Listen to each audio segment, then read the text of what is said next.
Nights in white satin,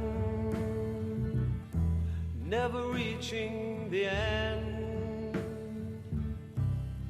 Letters I've written, never meaning to send. Beauty I'd always missed with these eyes before.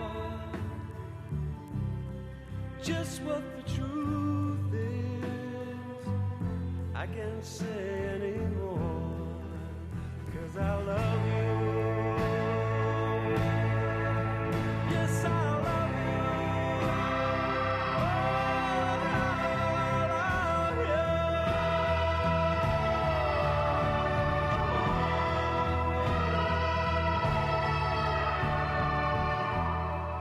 Gazing at people,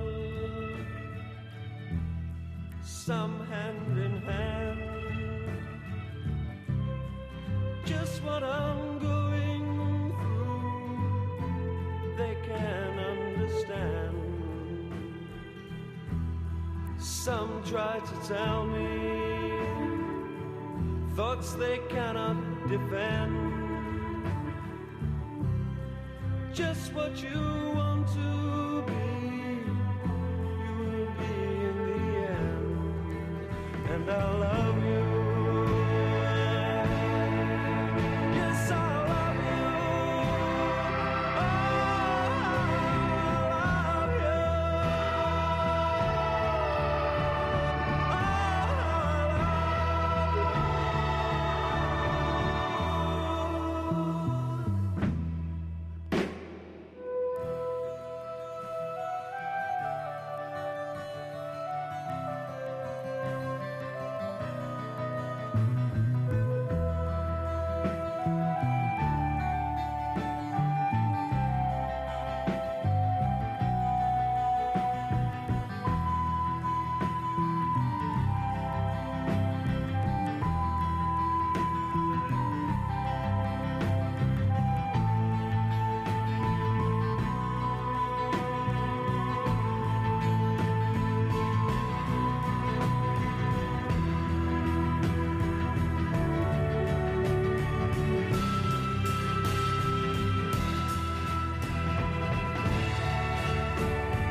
Never reaching the end.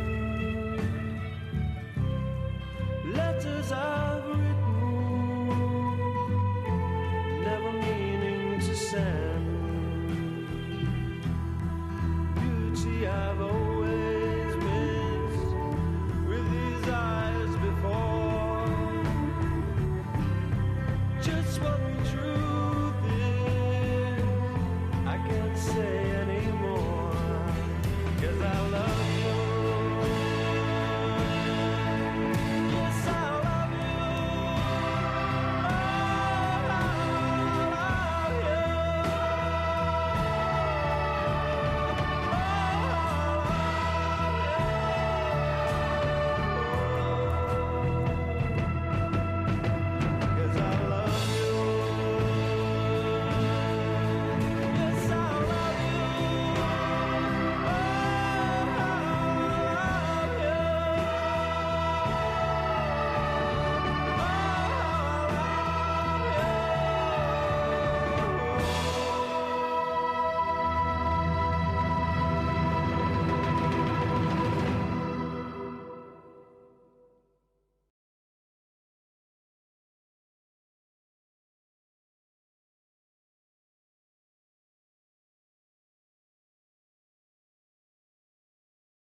We go together, better than birds of a feather, you and me.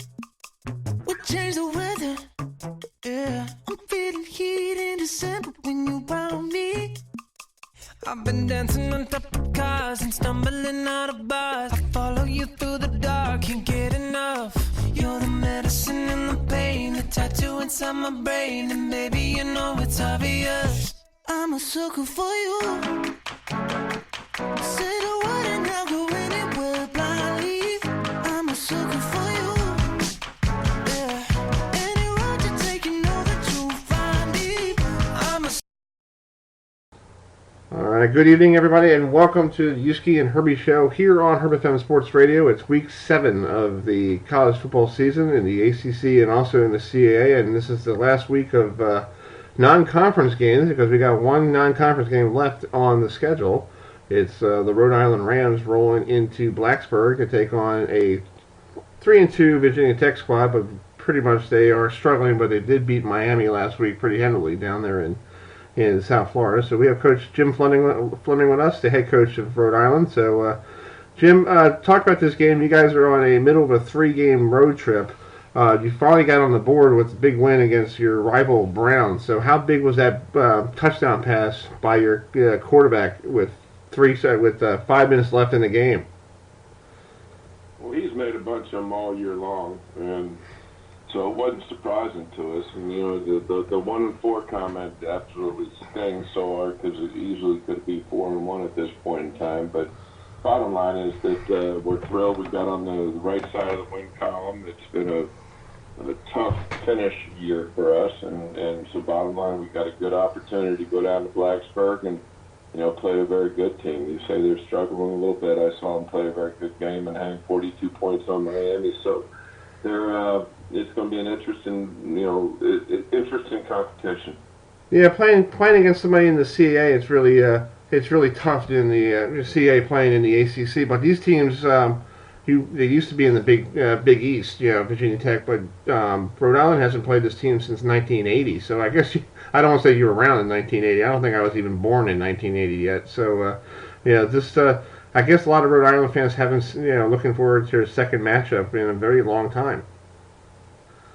1980, I was a lot. I'd definitely been born, that's for sure. But we're looking forward to the opportunity. It's you know, to go into that kind of environment. You know, I said to Thor, our athletic director, when we scheduled the game, that this is the kind of team that I'd be happy to take into a place like that. I'm not, you know, really just one of those games that is not, you know, critically important for your conference season, but it is an experience that I'm sure that our kids will remember, and we got to go in there, we got to fight, we got to hope to play a perfect game. I think we'll walk out there with a win. Yeah. Well, with the crowd, I know every week you guys go to different stadiums with crowd noise, and your crowd probably gets a lot of noisy for visiting squads. But what do you do for a team like Virginia Tech, because that stadium is going to be rocking on Saturday, and that's the big thing down there in Blacksburg. That thing's a noisy place for visiting teams. Well, we spent all day long today out on our field, and we really had a soundtrack of Hokie football going on in terms of crowd noise, that kind of thing. We put it to the point where, you know, it woke up most of the students at 8 o'clock this morning, so they weren't very happy about it. But the bottom line is that, you know, we had a chance to go through that kind of environment, and you know, with a simulated game experience, and we're hoping that that'll be good enough when we get to the game. That's true. So just talk about Aaron Parker. I haven't seen him in a while. So just talk about his performance this year. Is he getting more mature over the years? Oh my gosh! I mean, the guy has continued to get better and better every day, every week, you know, every year. So I mean, he's just a phenomenal player. He's a team captain of ours. He's a hard worker. He's a competitor, and you know, really looking forward to see what he can do for the remainder of this season to put us in a position to win 7 games and get ourselves to the playoffs. Yeah. Have you ever coached against a Justin Fuente team, or have you ever met that coach down there at Virginia Tech? I don't know. I've never met Justin. I don't know if he was there when I was at UCF at Memphis. I know that's where he came from. We were at Memphis. I was at UCF in 13 and 12, and so can't remember if he was the head coach or not, but we did square with Memphis a couple times, so we very quite possibly could have. He had a very good quarterback and very good scheme, but I think UCF was able to take it down at that point in time. Yeah. I was just looking at your schedule this year. You had some tough losses, like that Delaware game with 3 overtimes, and then New Hampshire, you guys lost by 3. Is it something that you guys are? I know these games could be won by one little thing here or one little thing there, but is it something that helps your team grow, knowing that you could actually try to finish a ball game? Well, yeah, I'm certainly get out on the right side of the win column. I'm tired of the growing pains. We've had opportunities at Delaware to close that one out, and we couldn't do it. We had opportunities in all the games we played, and like I said before, when you legitimately look at it, we could very easily, with a couple of turns of the tide, be it in a 4-1 football team, but we're not. We're going to have to. Well, all we've done is we created an uphill struggle for us, and we've got a tough opponent this week, and then we get back into CA play and try to finish it out and see if we can put ourselves in position to be talked about for playoffs. Yeah.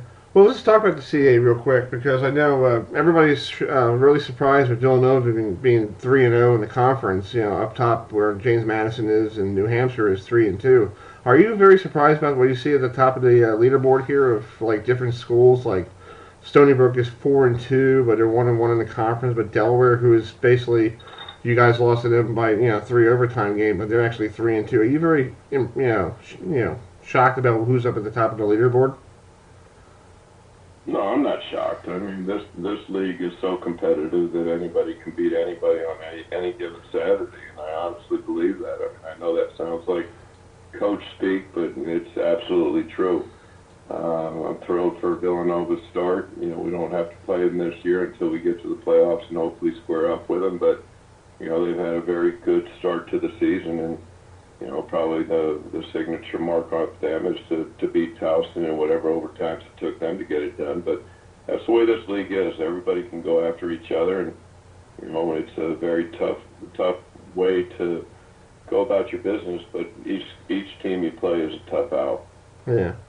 Well, Coach, I want to wish you a good, safe trip down to Blacksburg. Hopefully, I checked the forecast. It's going to be very nice and 71 down there, but it might be raining in the afternoon, but it's okay. You guys are used to be rain up in the northeast area, right? It's blowing and it's raining right now. We're even trying to figure out if we can get outside tomorrow, but we'll deal with the weather here and get down to Blacksburg and play our best. All right, cool. Well, that's Coach Fleming. We'll be right back here on Uski and Herbie here on HerbFM Sports Radio.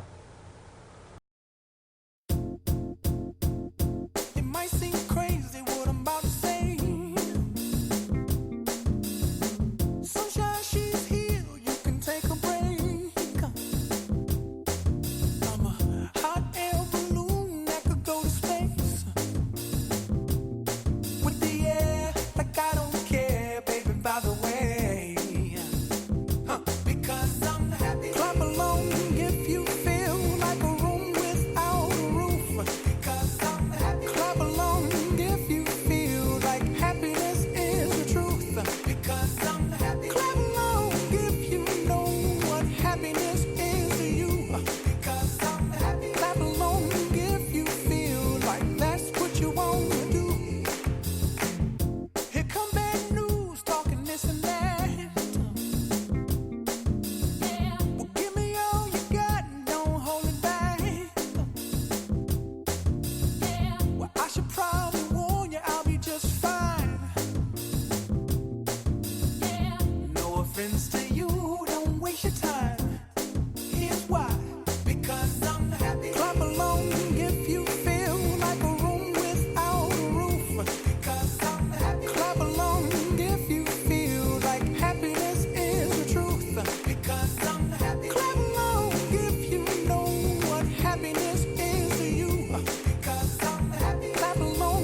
right, folks, welcome to Uski and Herbie here on HerbFM Sports Radio. Euan McCreath is Uski. He's in our Charlotte office, and I'm Herbie. That's Chris Heidel.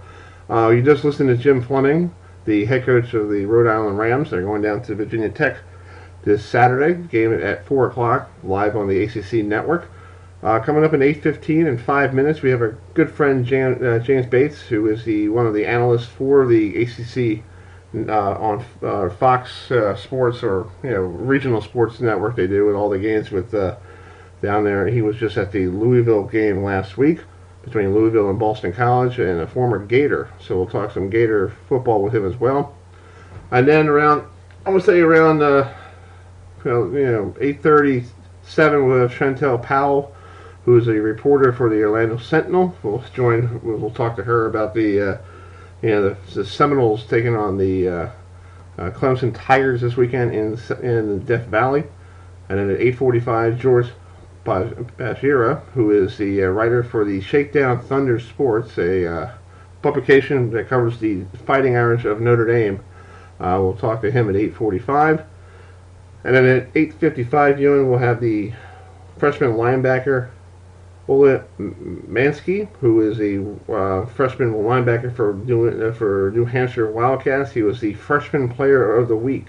So he'll join us at 8:55 here on HerbFM Sports Radio. So, folks, if you'd like to join us on the show, you could call us. You could text us anytime. You can call the show at 605-313-5381, and the code is # 578-627. Well, if you want to join the show tonight, we are on until 10 o'clock tonight here on HerbFM Sports Radio. So, Euan, real quick before we get JB on, some great games last week in the ACC. Oh, thrilling games. They really showcased what kind of talent, and I think it's just we always talk about the college football landscape. Any team can beat any other team on any given Saturday, and it was some great football. Obviously, the games are so much more magnified now as it gets down to almost to the midway point of the season, and of course, we're always thinking about postseason. For the rest of the ACC, it's bowls, but obviously for Clemson, it's potentially the college football playoff. Oh, I totally agree with you with the college football playoff. We had big games this weekend, like we were talking. Like last weekend, there were some good games, like Virginia Tech going down to Miami, beating the Hurricanes in Miami. So now Miami's now in a tailspin, and then you got Duke, who lost a tough home game to Pittsburgh. So that's an interesting battle there as well. Yeah, absolutely. And, I'm really curious to see how Florida State's defense can hold up against, Clemson, and see if they could actually give Clemson another scare even.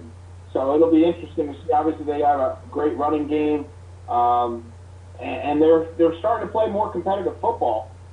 So we'll have to see that. And up in Raleigh, Syracuse goes to play NC State. I'm really excited to watch Bryce Petty play against the Canes defense. They've really shown some vulnerabilities the last few weeks with big play and blown assignments in the secondary. So, I like Virginia in that game, but we'll get into all that and then some when JB gets off. Well, that's true. We're going to give him a call in a minute or so. You're listening to Uski and Herbie here on HerbFM Sports Radio. We'll be right back. 1, 2, 1, 2, 3,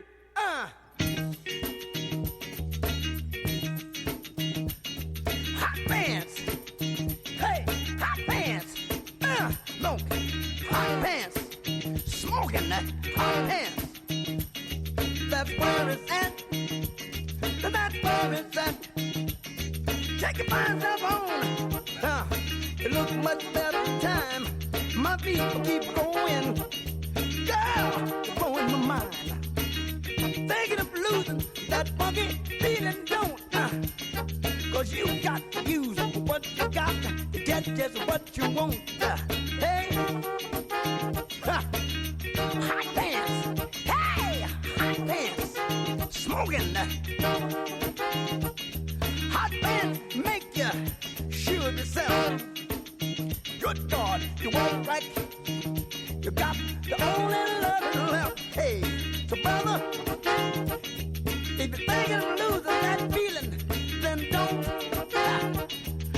a woman got to use what she got to get just what she wants. Hey, hot pants.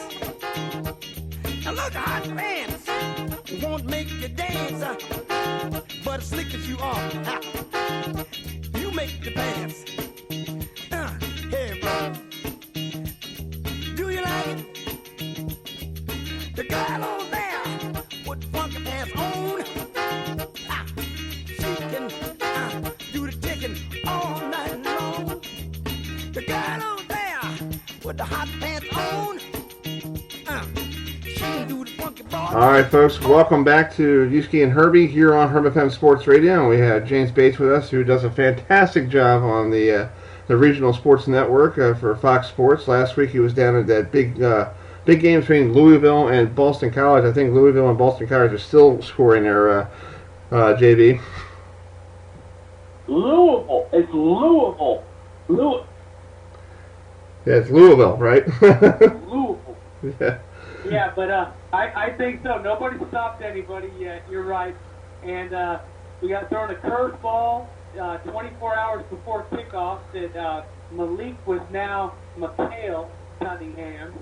And it was a crazy weekend, but it was fun. It was like, I wouldn't want to be a defensive player or a defensive coordinator going back in the film room on Monday and talking it over, but for the broadcast team, it certainly makes for a fun time. Yeah, I got home and I was watching it when I got home from work. I was like, wow, this game's a back and forth game, and that's why I was like, oh, I just want to send some love to James Bates there on the photo. Yeah, thanks, man. Appreciate that. We had a good time there. We got to pay a little tribute to the touchdown squirrel that happened a couple years ago when our crew was in there, and that was a lot of fun and a lot of scoring, so it makes for a good broadcast.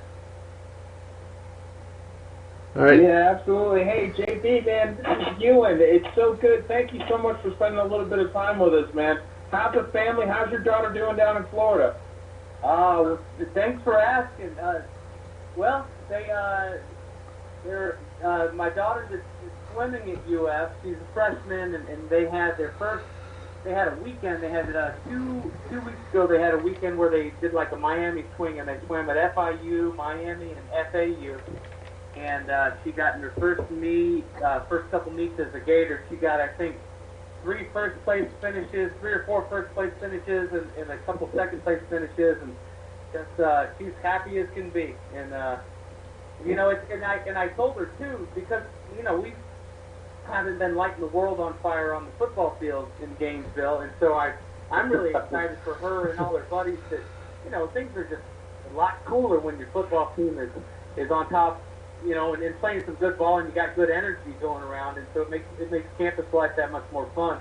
So right now, anyway, for freshman year, he's doing pretty good.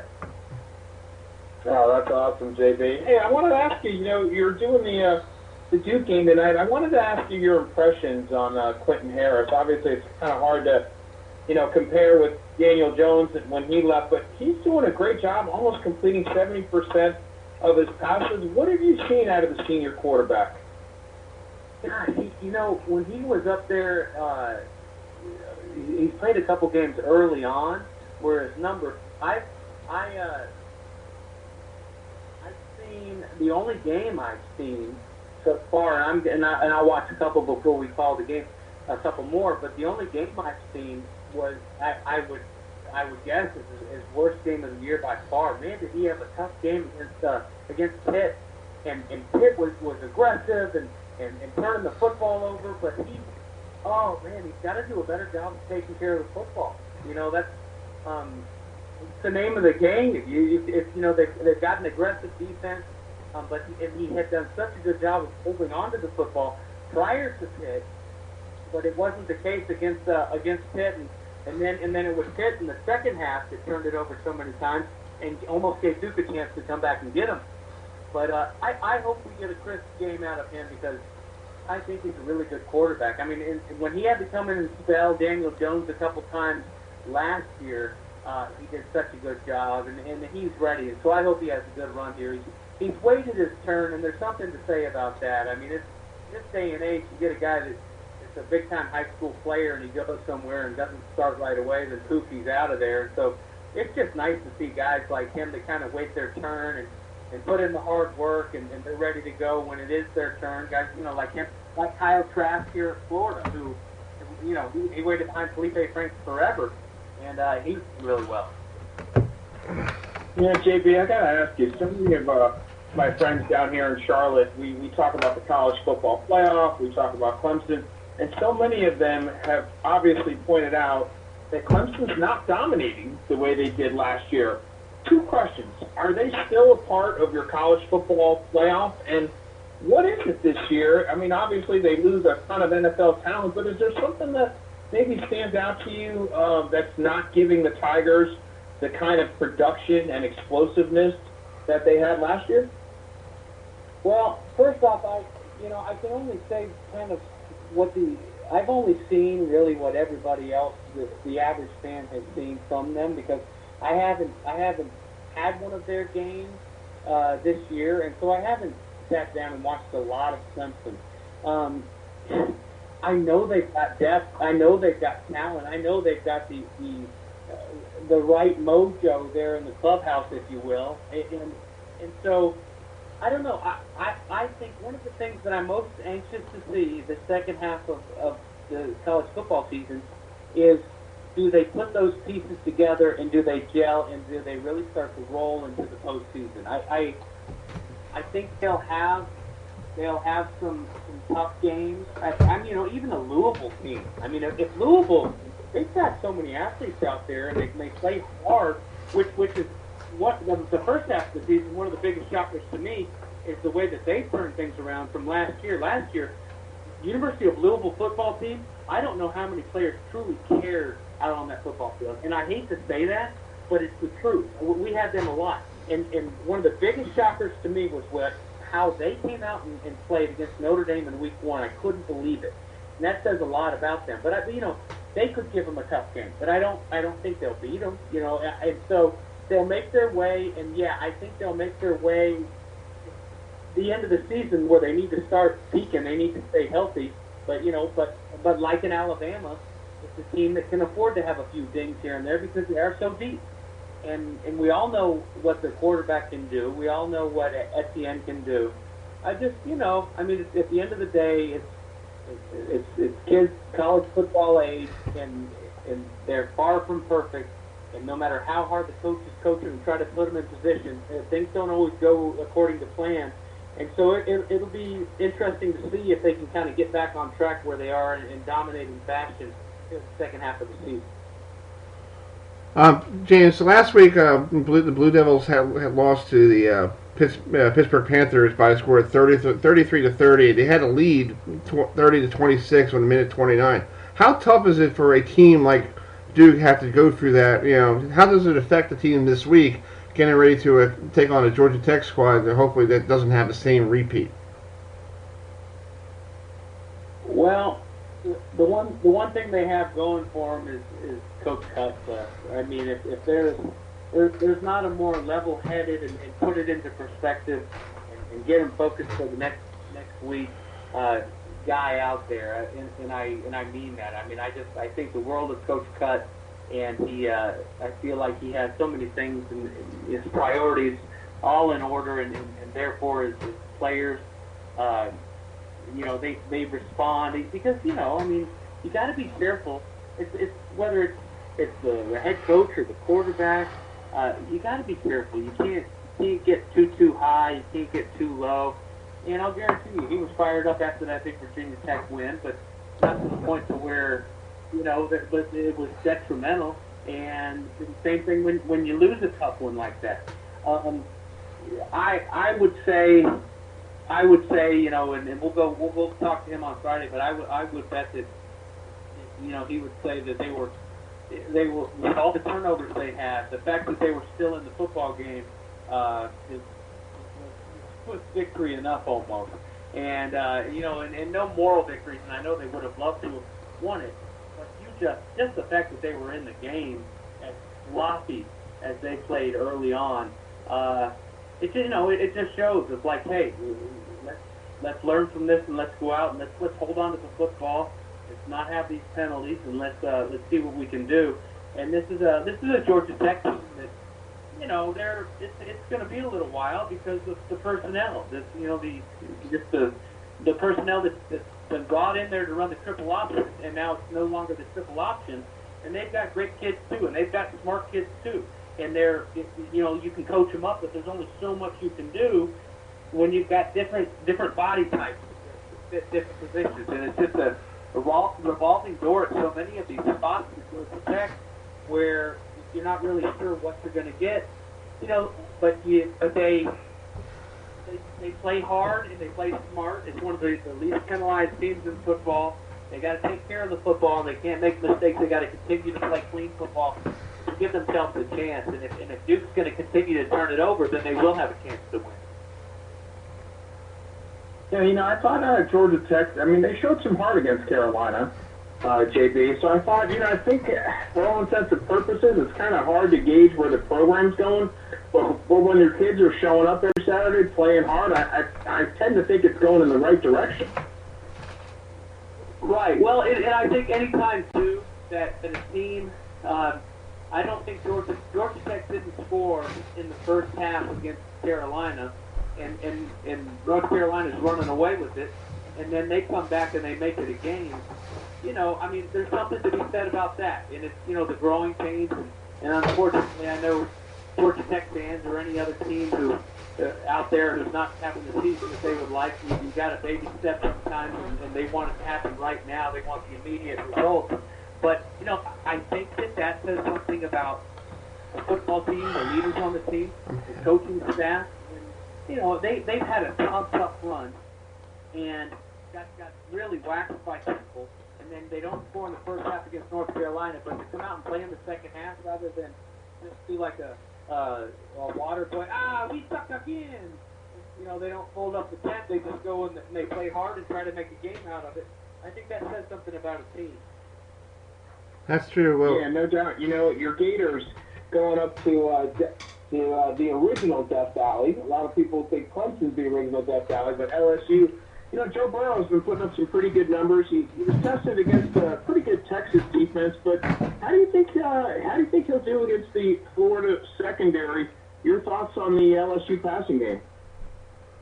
Well, I think he's a pretty good quarterback. He's you know, he could very well be the guy right now at Ohio State. It didn't work out for him, and fortunately for him and LSU fans, he found a good spot. And unfortunately for my Gators this weekend, but that's the one thing that my Gators have going for them is, man, they get after it defensively. And Todd Grantham is a guy who I really admired when he was there on Bobby Petrino's staff up at Louisville the last a few years ago, and I just knew him as a very aggressive play caller defensively, and he's got some athletes there that can go make these plays, and I think they're getting healthy. And so really what needs to happen is Kyle Trask needs to continue to do his thing and not turn over the football and distribute and you know, not necessarily be a game manager, but he doesn't have to go beat LSU by himself. What they need to do is they need to hold on to the football, play the field position battle, and let that defense go hunt a little bit, and that defense get after it and get a couple turnovers and keep it clean on our side. And I think they can win there. I mean, to me, my favorite memories of playing college football were just the, you know, you and your brothers just going into a place like LSU is going to be this weekend, and it's just you against the world, and you've worked so hard together, and you care about each other so much, to just take them all on, like, let's go. And I just, that's what, to me, that I envy those guys as much as anything, just getting on that bus and, like, going in there, and you've got, I mean, it's Baton Rouge, and on a Saturday night, they're going to be lathered up, because they're going to be hanging out, having a good time, getting ready for football all day long, and they'll have old ladies flipping them off on the bus, and I mean, it's beautiful, man. I'm excited for them. That's awesome. Well, James, you can follow James Bates on Twitter. His Twitter handle is @JB8SY, and he also has a website he does a really good job painting. So if you want some good painting artwork from James, you go to his website. It's www.b8sypaint.com. HerbFM.com. So, James, thank you so much, and have a safe trip to Durham. Absolutely. Anytime, guys. Thanks so much for having me on. You guys have a good weekend. You too. We'll be Appreciate it, JP. Thanks for the time, buddy. Got it. Bye now. All right, we'll be right back with Chantel Powell, a reporter from the Atlanta Sentinel, here on Uski and Herbie, here on HerbFM Sports Radio. We'll be right back.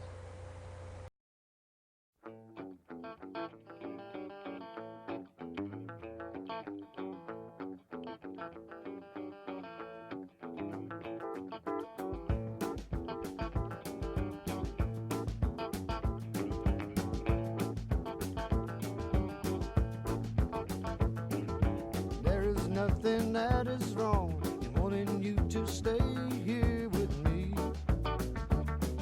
I know you've got somewhere to go, but won't you make yourself at home and stay with me? And don't you ever leave.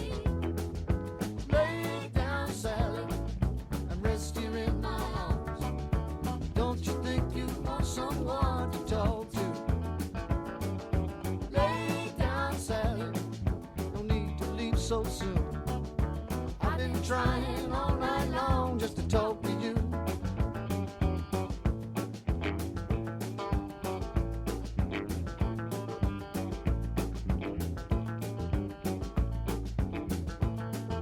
Sun ain't nearly on the rise.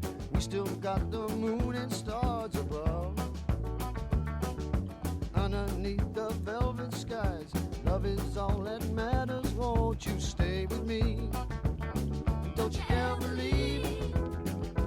Lay down, Sally, and rest here in my arms.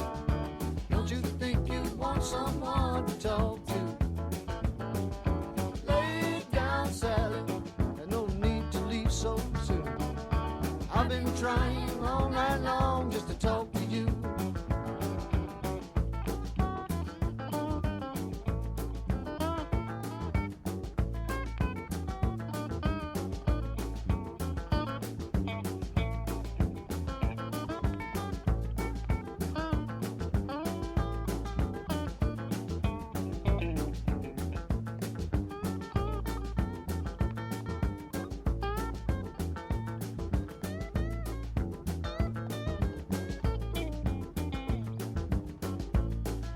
All right, folks, welcome back to the Uski and Herbie show here on HerbFM Sports Radio. We had thanks for joining us. We had James Bates on the show just a few minutes ago. Yeah, and so he's sitting down to Durham, North Carolina for the Duke Virginia Tech game on the Regional Sports Network. Euan, coming up in a minute, we have a lady from the Atlanta Sentinel, Chantel Powell, who is a reporter for the Atlanta Sentinel. We'll talk to her about the Seminoles going up to the Death Valley, the other Death Valley, to take on the Clemson Tigers. Yeah, it'll be interesting. I'm looking forward to hearing about the program, the direction going in, and what she expects in terms of effort and production out of the Seminoles this Saturday. Obviously, is going to be one of the toughest venues in all college football play. Exactly. All right, folks, we'll be right back in a couple minutes. We'll have Chantel Powell from the Atlanta Sentinel joining us real shortly, right here on Uski and Herbie here on HerbFM Sports Radio.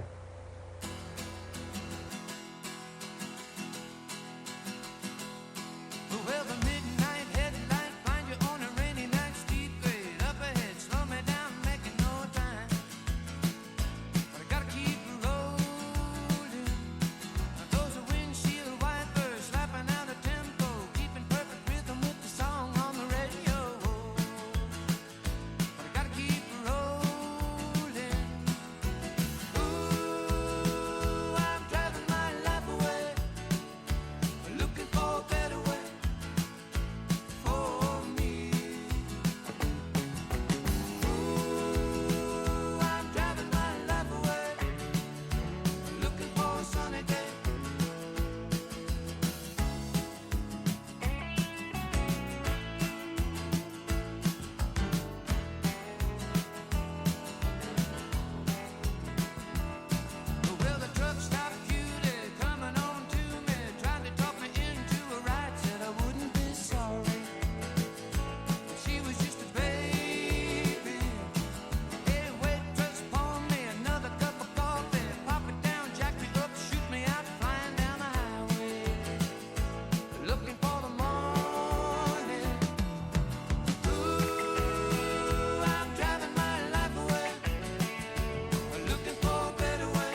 All right, folks. Welcome back to Uski and Herbie here on HerbFM Sports Radio. A little Eddie Rabbit there, Drive My Life Away here on a Wednesday night. And we have Chantel Powell. She writes for the Orlando Sentinel down there in the beautiful Orlando, Florida.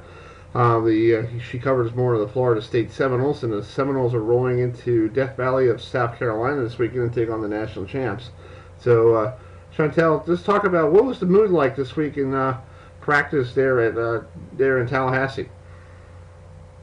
It's always a good mood when you're coming off a win. So they, took care of business against NC State, so they didn't have to dwell on any, mistakes or miscues like that. They could focus on improving things that they did well instead of, kicking themselves for not handling business. So it was a much more relaxed atmosphere for the bye week. Mm-hmm.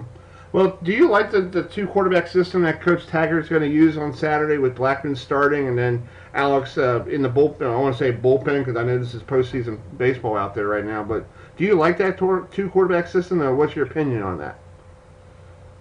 It can work on baseball. Somebody comes in to close, somebody comes in to start. My main concern would just be the health of James Blackman. He seemed a little hobbled. They said he retweaked it against right before the game against NC State. So he's had a week to heal. He's, been practicing, looked pretty good. Wasn't really limping that much. But, both quarterbacks are capable of getting the job done. Both seem to be of the mindset that, it's whatever it takes to help the team win. So it's not a whole lot of egos in terms of competing and having to, share the duties. Chantal, I wanted to ask you, obviously there's been a lot of rumblings down in Florida State. This is a program rich in winning tradition across the college football landscape. Right. I sense that kind of I'm trying to think of the right word, maybe ease up a little bit on Coach Taggart. Maybe there's not so much pressure on him. But what's your sense of where the coach is? Do you think he's still on the proverbial hot seat? Give us a little insight on that. I think that he pulled off the last 2 weeks, because it's kind of a winning cheers everything type situation.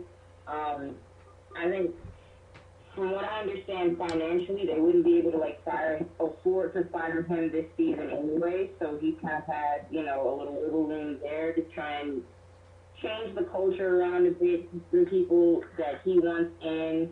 And just get his mentality and his system fully going. And people seem to kind of be relaxing just a bit because, again, winning cures everything. And I think putting together a win streak for the first time this season, people were just kind of relieved. And, I said a couple of weeks ago before the NC State game, that was a statement game. It wasn't just about getting a win. It was about getting a convincing win and kind of showing that improvement and showing fans that, we said keep after it. We said, stick with us, and we're still working, and then showing them this is the work and this is the improvement that's being done. So I think people are relaxing, and coming into this one, there's more of expectations are a bit more managed heading into this one, it feels like. Mm-hmm. Well, just talk about Cam Akers. He seems like he's been carrying that offense, even if Blackman or Alex did a great job 2 weeks ago against NC State. Can this offense ride on Cam Akers? I know he's probably got to where he wanted to be last year, but I think with all the injuries and a lot of issues with the offense, I think they finally found where how he could be a very good running back. Right, and his mentality has really carried him through. He stayed ready, he stayed patient. And when he's ready, and when he has his number called, he's answered every time.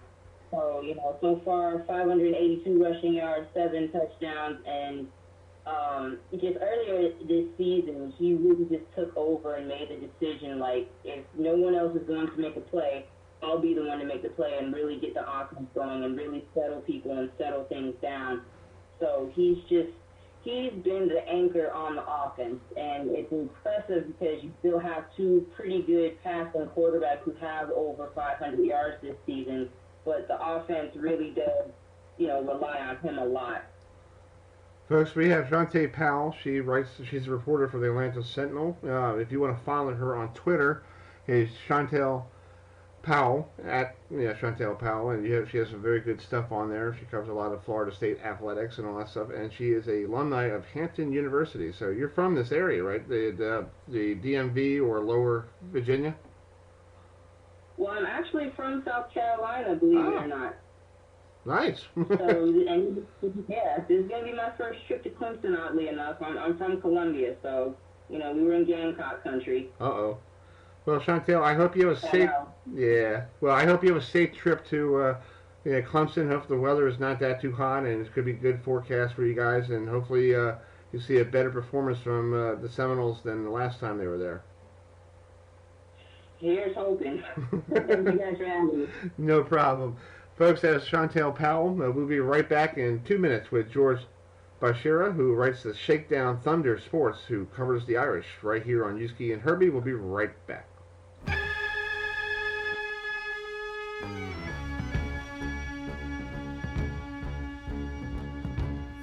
took the whole Cherokee Nation, put us on this reservation,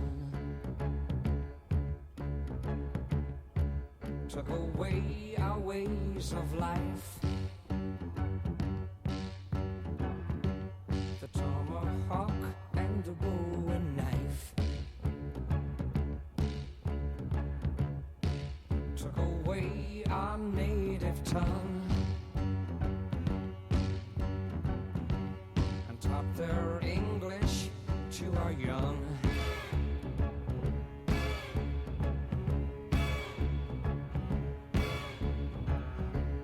And all the beads we made by hand are nowadays made in Japan.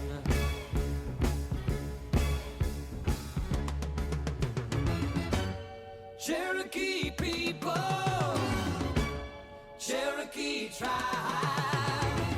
so proud to live, so proud to die.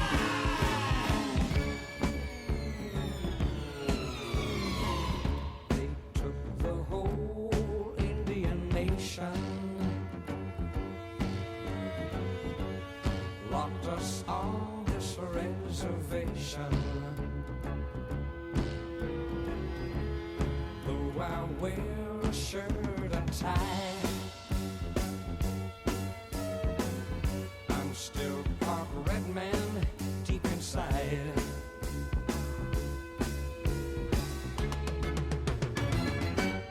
Cherokee people, Cherokee tribe, so proud to live, so proud to die.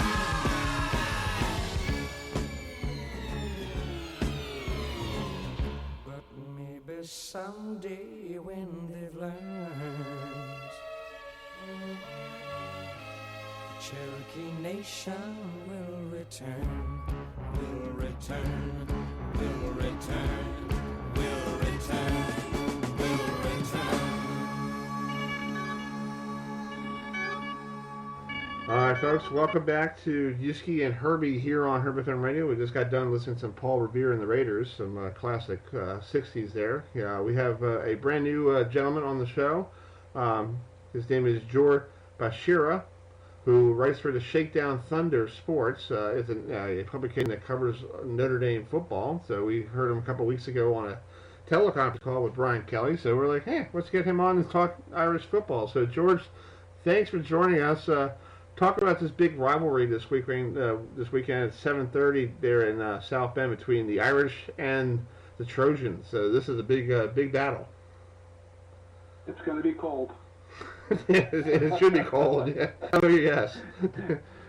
Yeah. It's just the way they want it. It's going to be about 44 degrees by the time the game ends on Saturday night. So definitely be a chance to get some hitting weather in. That's a good point. Yeah, it does get cold around. We went to South Bend last year for the Florida State game, and it got cold. Like it was 14 degrees in November. So we totally agree.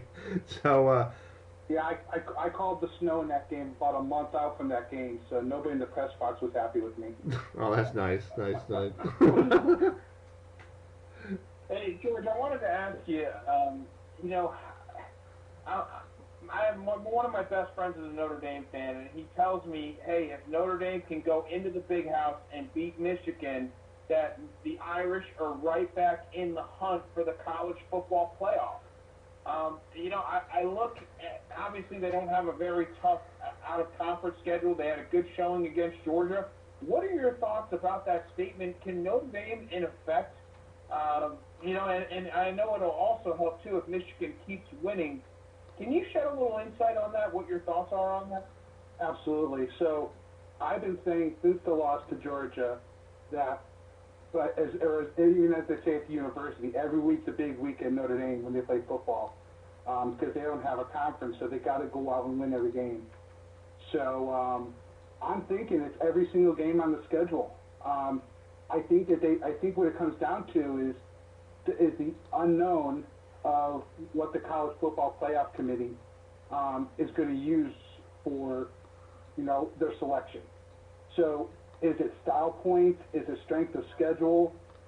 Is it a combination of how your opponents are doing? So I think that they need to get past USC.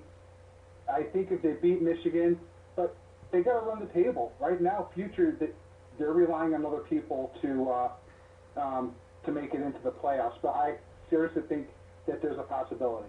Yeah. Well, George, real quick, you got like a couple more minutes before we get you off the air, but just talk about your publication. How did you start Shakedowns Thundersports.com? How did you start covering Irish football? It actually was kind of interesting. I was writing for a different blog.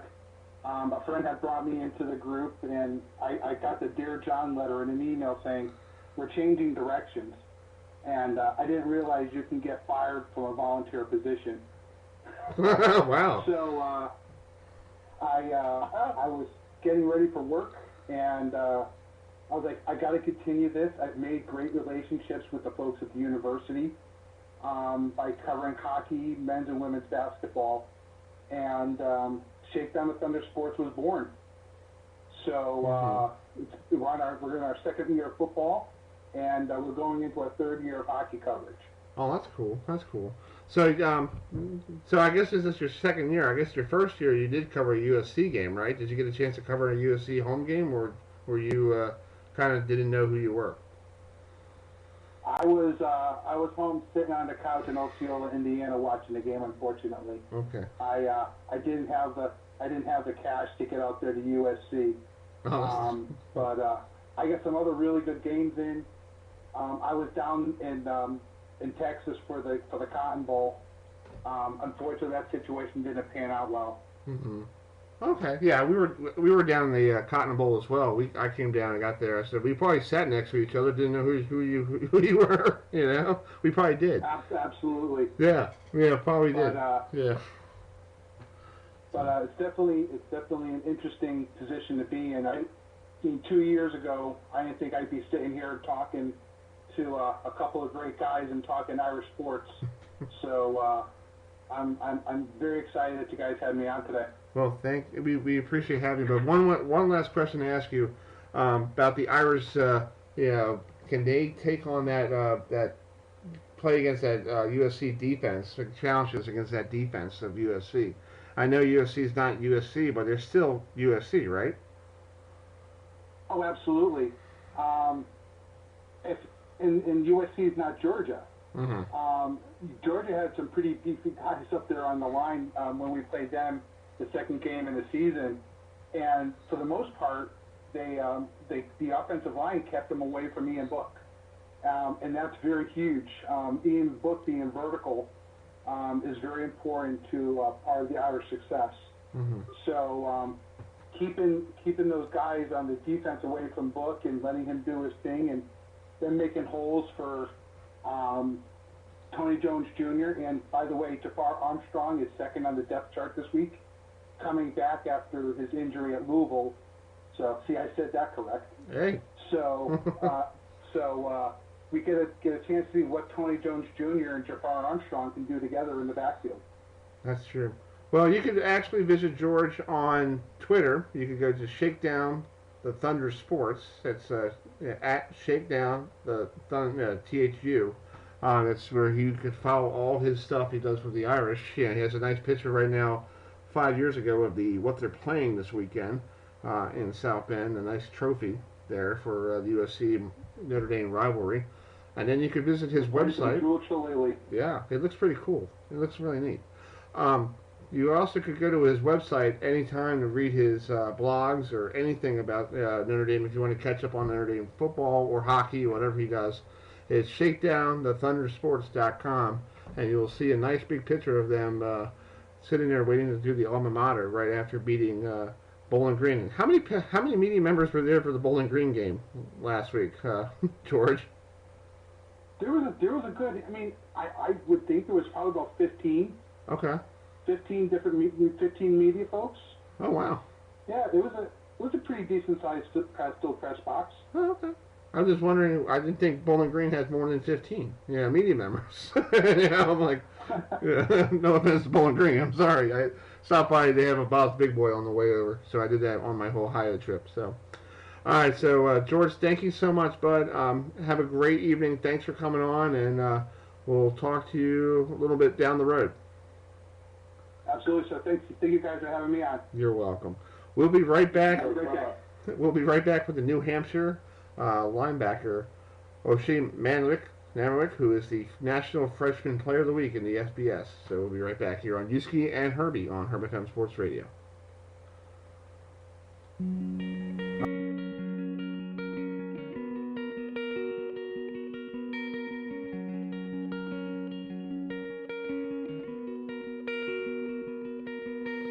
Been flying solo for so long, nobody singing the harmony. Up there just me and my shadow, no bass, no guitar, no tambourine.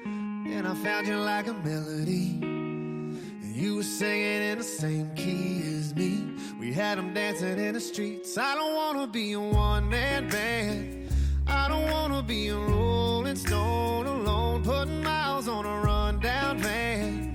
Maybe we could take our own show. All right, folks, welcome back to Uski and Herbie here on HerbFM Sports Radio, and we got the last 5 minutes of the 8 o'clock hour with Ole Mandrick, who is the National Freshman Player of the Week for the New Hampshire Wildcats. So they beat Elon last week. He picked off a 55-yard interception, brought it to the big house. So Ole, just talk about that 55-yard touchdown, interception return. Did you read the quarterback well, or what happened in that sequence? Oh yeah, so the defense we were playing, I had QB spy, so I had no other responsibilities as the quarterback. And then Josh Kenya did a great job of getting off the line of scrimmage and pressuring the quarterback. And while the quarterback was rolling out to his left, and Josh Kenya hit him right when he was about to throw it, so that forced a bad pass, and I was just right there to intercept the ball. Mm-hmm. Well, you guys are on a hot streak, winning 3 in a row after the first 2 games. You guys dropped the first 2 games.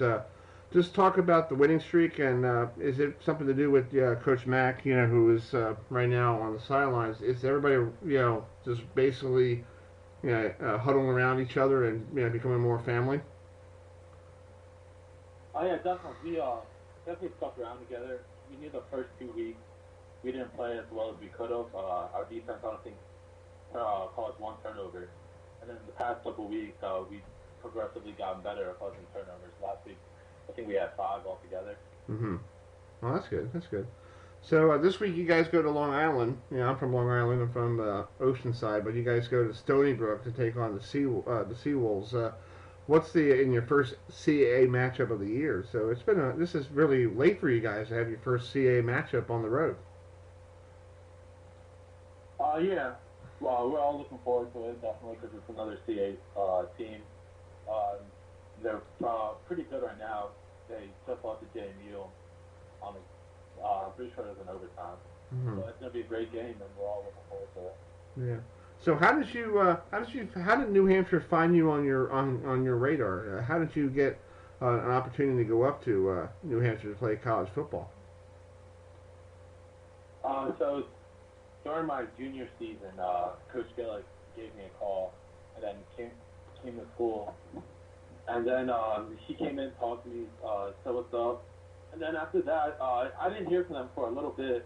And then going into my senior year, that off season, Coach Gillick had texted me saying, give me a call later in the day, and they offered me. And then I came up during the summer, and then that's when I really just fell in love with it up here.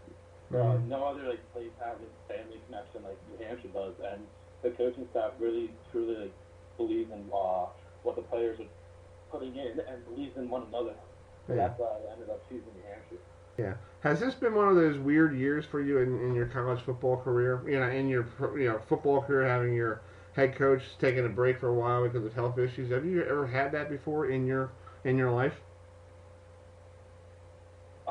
Not the head coach, but in high school, my junior year, our defensive line coach had passed away during the playoffs.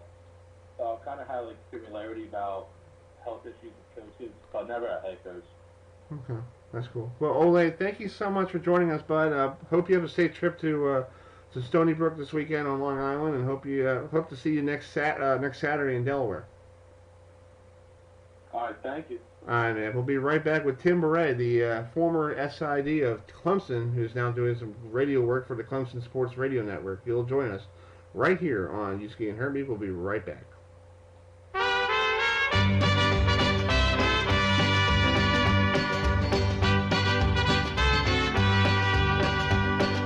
Love is a burning thing, and it makes a fiery ring. Bound by wild desire, I fell into a ring of fire. I fell into a burning ring of fire. I went down, down, down, and the flames went higher. And it burns, burns, burns, the ring of fire, the ring of fire.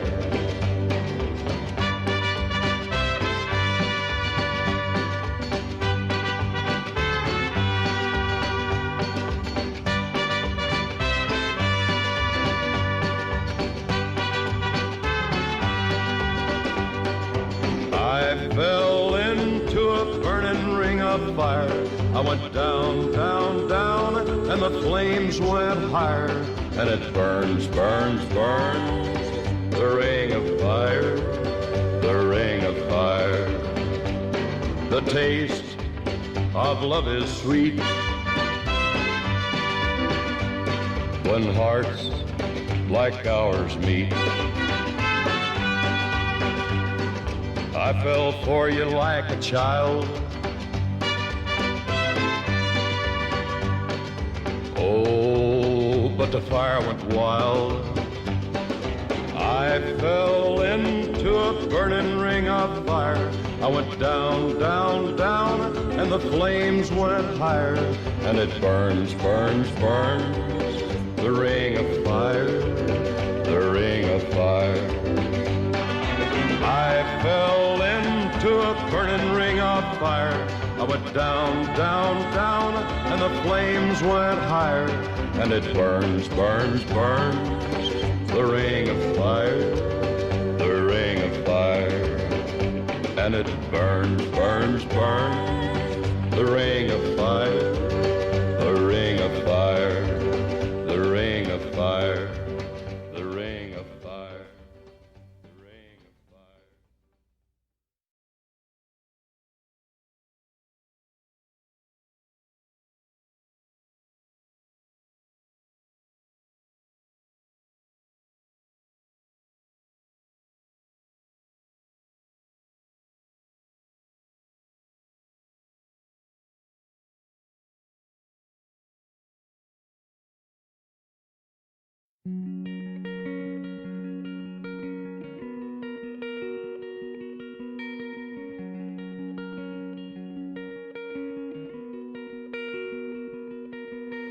Been flying solo for so long, Nobody singing the All right, harmony. folks, welcome back to the Uski and Herbie show here on HerbFM Radio. 2 minutes after 9 o'clock here on a Wednesday, week 7. We have Tim Ray with us, a former Clemson SID who 40 years of covering Clemson Tigers sports in the SID office. Now he's still doing some radio work besides helping out with the Golf Channel a little bit. So, Tim, thanks for joining us. Talk about this big game this weekend between the Seminoles and the Tigers, and you've been around for most of these big battles.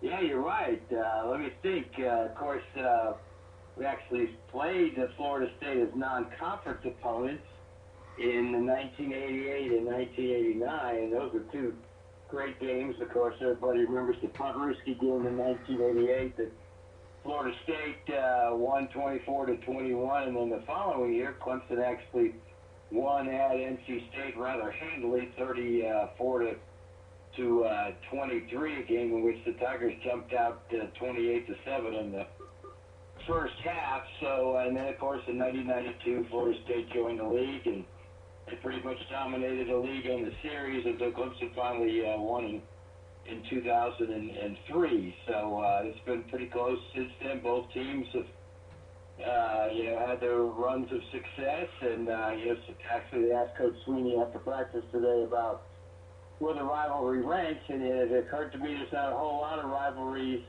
where 6 times the two teams have combined for 6 times to be in either the college football playoff or play for the national championship since 2013. Mm-hmm. So what is Dabo working on? Go ahead, Euan. Go ahead. Yeah, okay. Tim, I wanted to ask you, from someone who can give us, a little bit more insight than kind of the average Joe, if you will, who loves football, what is the biggest difference between, obviously we know they lost a lot of NFL talent. That's not something that you can just replace. But what is the biggest difference between the productivity and, last year every ACC game they beat an average of victory was over 20 points. What do you see as the biggest difference this year's Clemson team and last year's?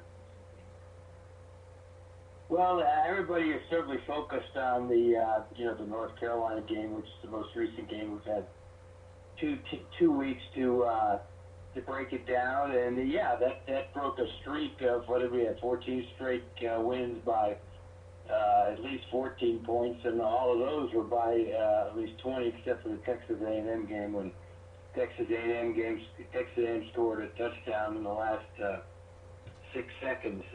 But if you compare what we've done offensively to last year, through 5 games last year, averaged 38 points a game. This year, 38 points a game. We're down 20 yards a game in rushing compared to this time last year, and up 9 yards a game in passing. I think the biggest difference between last year and this year at this time is probably the level of expectation.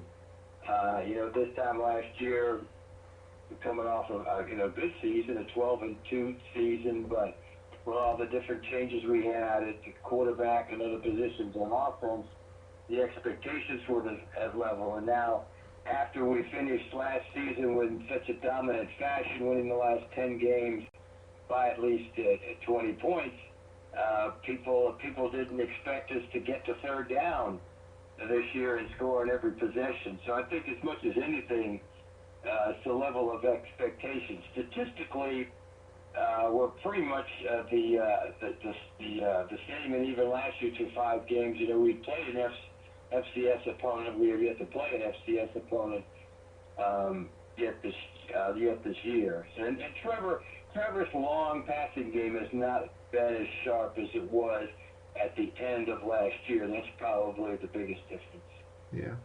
Well, Tim, what did we're here with Tim Beret, who used to be the SID of Clemson football and Clemson sports. Now he's doing some radio work for the for Don and everybody there on the Clemson Radio Sports Network. You also do the basketball as well, right?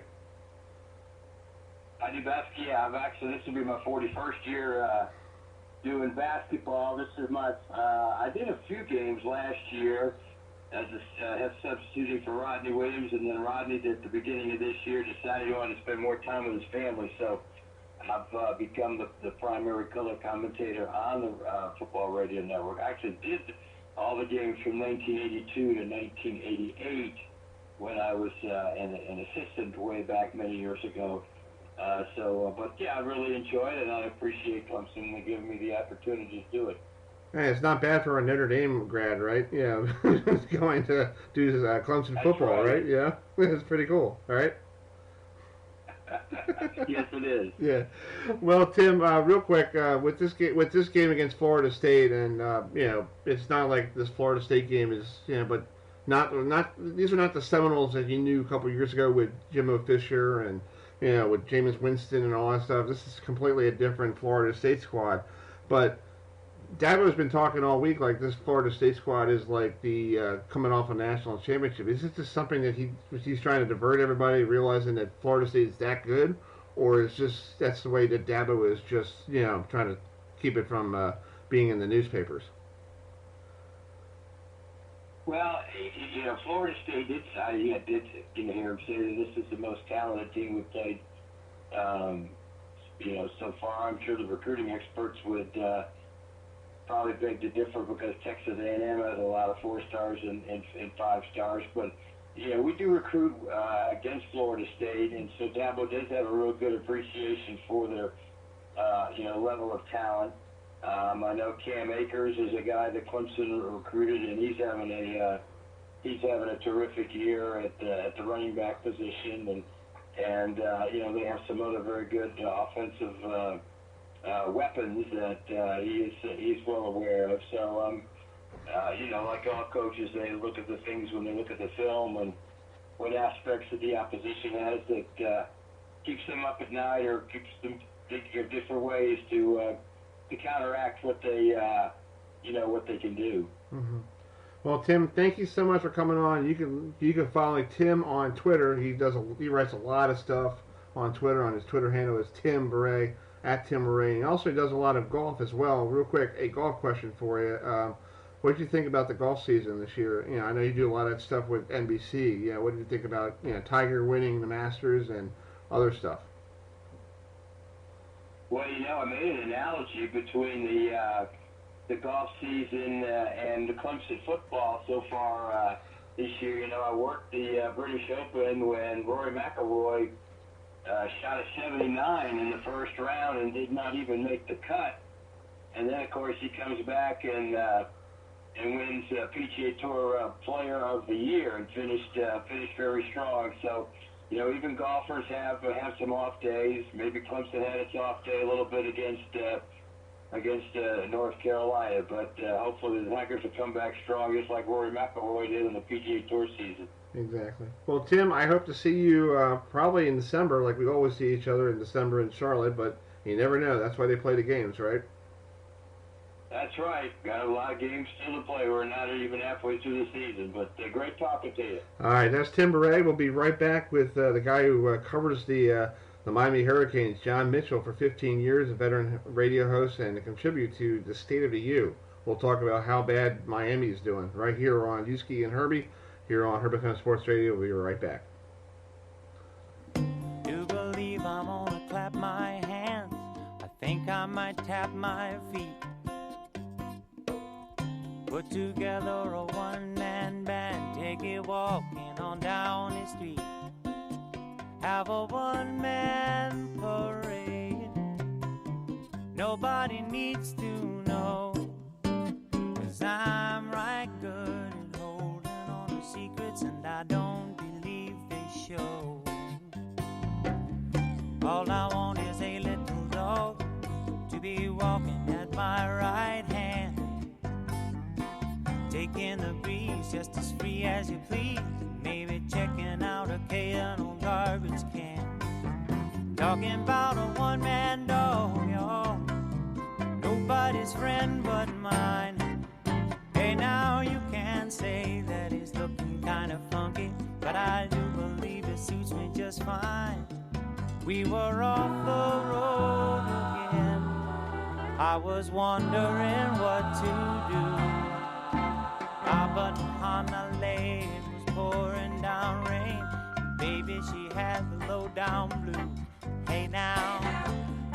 looking for my walking cane, tying on my highway shoes, thinking about a one-man parade, y'all. Nobody, hey, I'm right good at holding on. On a lake, it's raining. On a lake, sure enough, it's raining. Listen here, on a lake, it rain, it's raining. Buckets on a lake, road is covered, it's raining. Muddy water, talking about a one-man parade, y'all. And nobody, hey, I'm right good at holding on.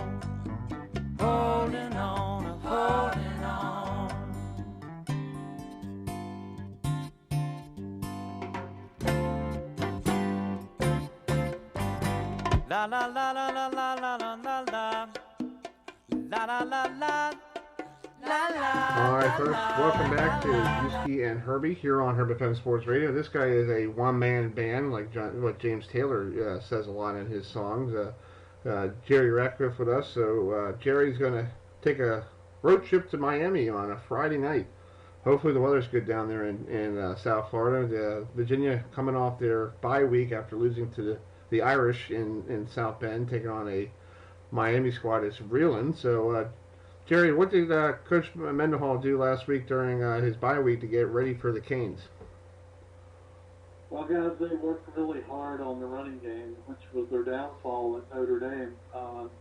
They couldn't get any kind of a ground attack going in that game against a Notre Dame team that, frankly, had been giving up about 200 yards per game on the ground. And that made Virginia so one-dimensional that it allowed their pass rushers to tee off on Bryce Perkins the entire game, and that was a big part of the 5 turnovers and 8 sacks that pretty much doomed Virginia from winning that game. A lot of that damage came in the second half after the Cavaliers had taken a 17-10 lead, and they just never could get back on track. And for the game, they ended up with 4 yards rushing for the day, and you just can't win the ACC Coastal if you can't mount more of a running game than that. So that's what they dedicated this past bye week to.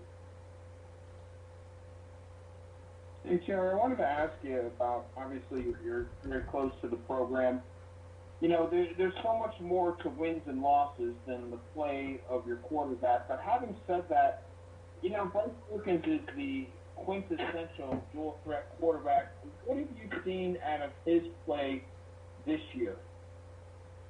Well, you know, up until the Notre Dame game, or even up until the second half, because he was fairly spectacular in the first half, particularly with his throwing arm.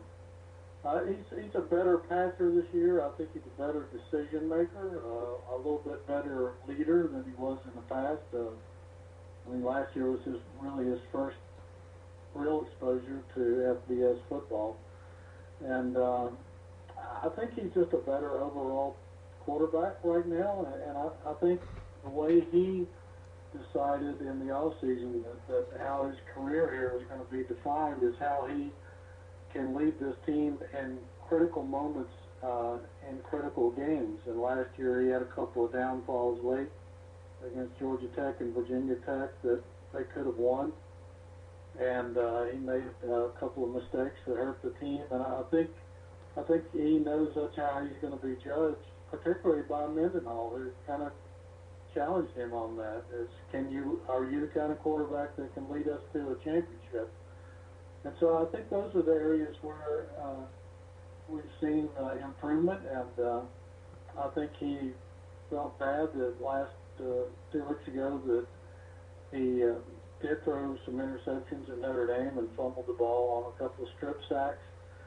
But it really wasn't as much his fault as it was that the offensive line just simply couldn't block Notre Dame and open holes and protect him. And I think if there's one thing that Bryce is guilty of, it's trying to do too much, and because sometimes he has to. We're here with Jerry Ratcliffe from jerryratcliffe.com.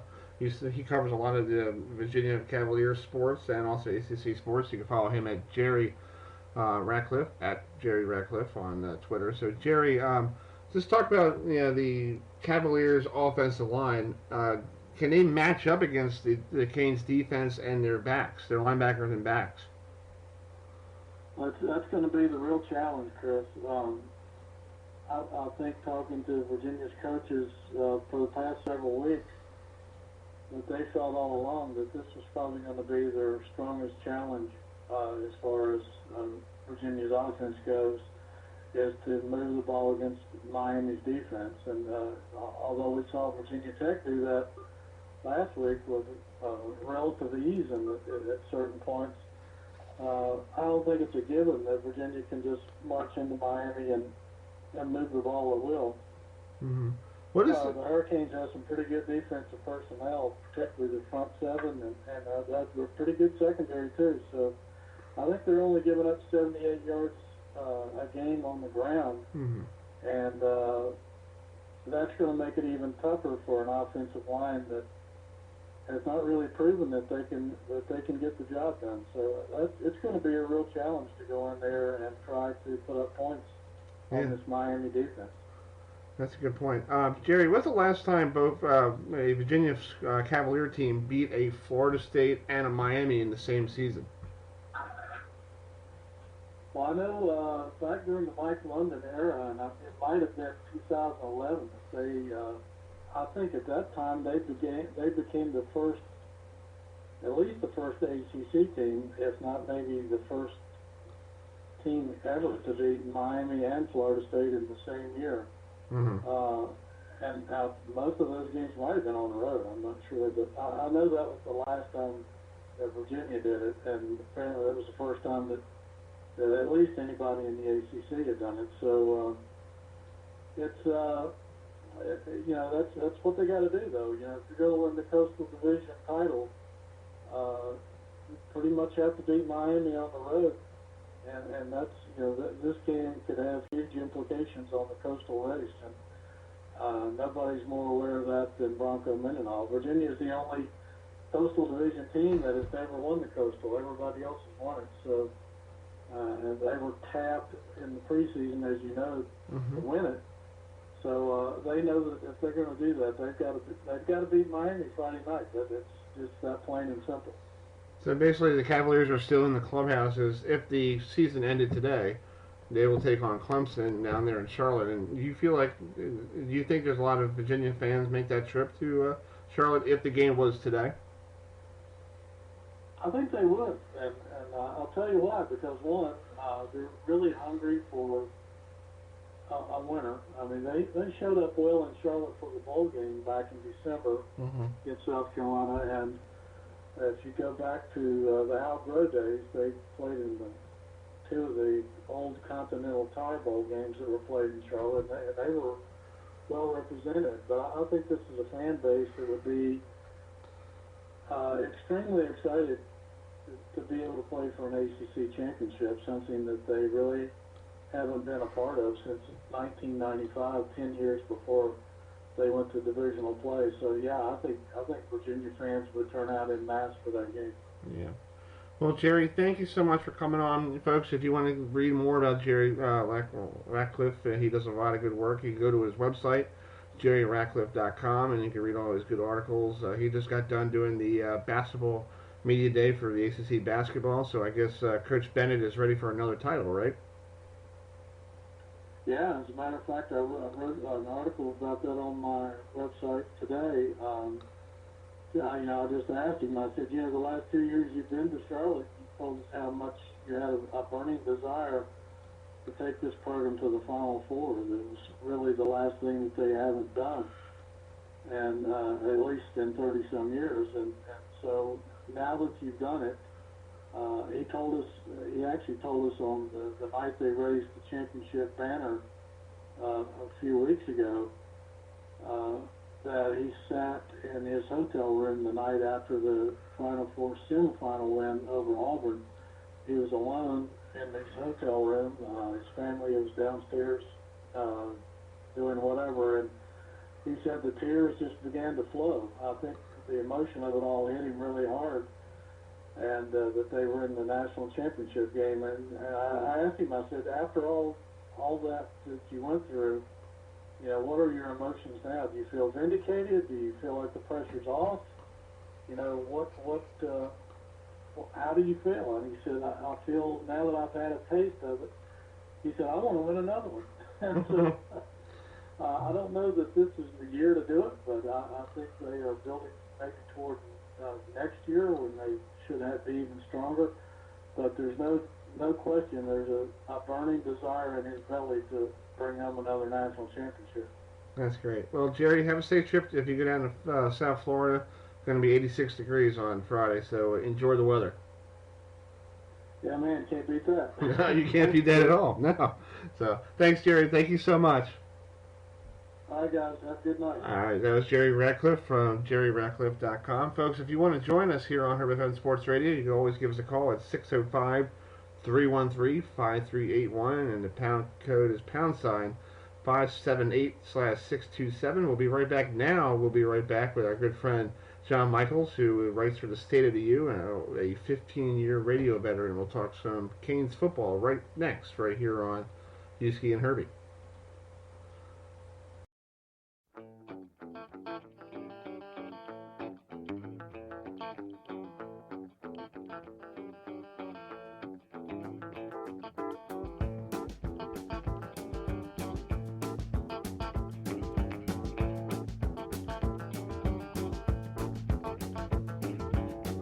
Nothing that is wrong in wanting you to stay here with me.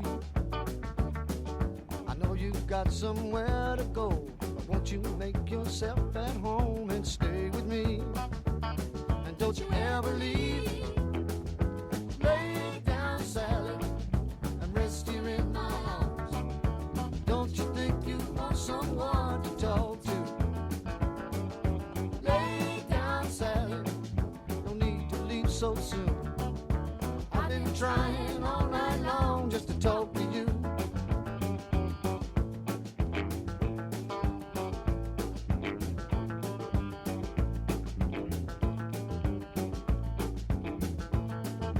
Sun ain't nearly on the rise. We still got the moon and stars above. All right, folks, welcome back to Uski and Herbie here on HerbFM Sports Radio. I'm Chris Heidel, and that's Herbie, and Uski is Euan McCreath. He's down in our Charlotte office. So, other ACC games this week. We got a Thursday night affair tomorrow night, 8 o'clock, down there in Raleigh, North Carolina. NC State takes on Syracuse. Euan, what do you think about that game? With Syracuse coming in, basically, they played two non-conference opponents and completely ran them out of the building. But this might be another hard task for Syracuse. Well, it absolutely is. And what was preseason, we talked all about the Syracuse pass rush, potentially having 2 first-round draft picks on that defensive line. They're going to have to get pressure in Raleigh on Bailey Hockman. This guy is playing good football. Of course, Dave Dorman is known for developing quarterbacks, but they're going to need to pressure him, or it could be a long day for the Orange. This kid can really throw the football. Yeah, and this is and plus these are Thursday night games. It's basically NC State gets up for a lot of these Thursday night affairs. Yeah, no doubt. I mean, you would obviously think as a third-string quarterback like Bailey Hockman as being, a guy that's being a game manager. But this kid, he can throw, he can make some big plays, and we'll have to see what happens. And Syracuse is desperate for, to get back on track. And Dino Babers, of course, we love Dino, but there's been some rumblings in the Syracuse camp, so it would be nice for him to put this on his resume going to Raleigh. Yeah. And then Saturday, prime time, 7:30 on the ACC network with Dave O'Brien, Tim Hasselbeck, and Katie George. Louisville, coming off that big win against Boston College, takes on a undefeated Wake Forest squad. Yes, a undefeated Wake Forest squad. So what do you think about that game? Well, I think Wake Forest is rolling, and I think you know, the 500 yards that Louisville gave up last week, I think there could be a repeat performance of that. I mean, Wake Forest, they can run, they can pass, they can play tough defense. I don't really see a lot of weaknesses on that team. I mean, it's not a fluke, Herbie, that they're still undefeated right now. Exactly. Well, we're going to take a break here. When we come back, we'll talk to a guy who covers the Miami Hurricanes, John Michaels, who is a 15-year-old radio veteran who's from the Atlanta area, who contributes to the State of the U. We'll talk to him about what is wrong with his Miami Hurricanes. It's going to be fun, folks. So put your seatbelt on and enjoy this one. We'll be right back here on Uski and Herbie on HerbFM Sports Radio on Speaker.com.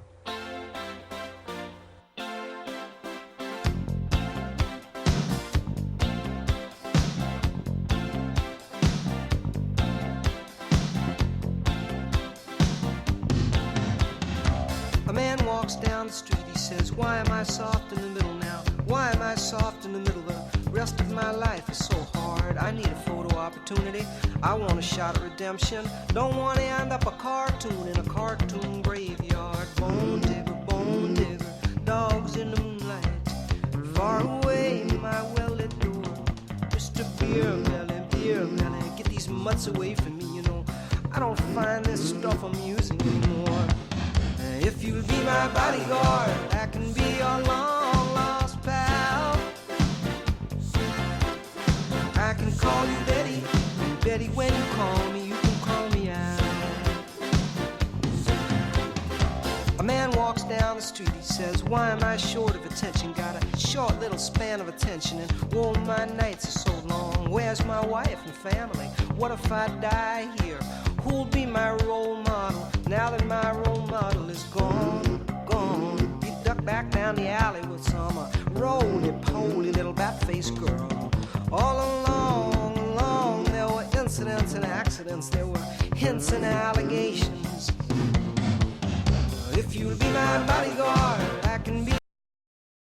All right, folks, welcome back to Uski and Herbie here on HerbFM Sports Radio. It's a Wednesday night. It's 9:30 Eastern Time, and we have this gentleman on. We had this guy on early in the year, the week 0 between Miami and Florida, and Florida beat Miami, and ever since then it seems like Miami's playing catch-up ever since. John Michaels from the State of the U and 15-year radio veteran from the Atlanta area. So, John, what happened last week? I tuned in the game at the start of the third quarter. It was 28-7, and I was like, I had to call my brother and go, who's the Miami Hurricane fan. I'm like, what's going on? He goes, I'm not even watching.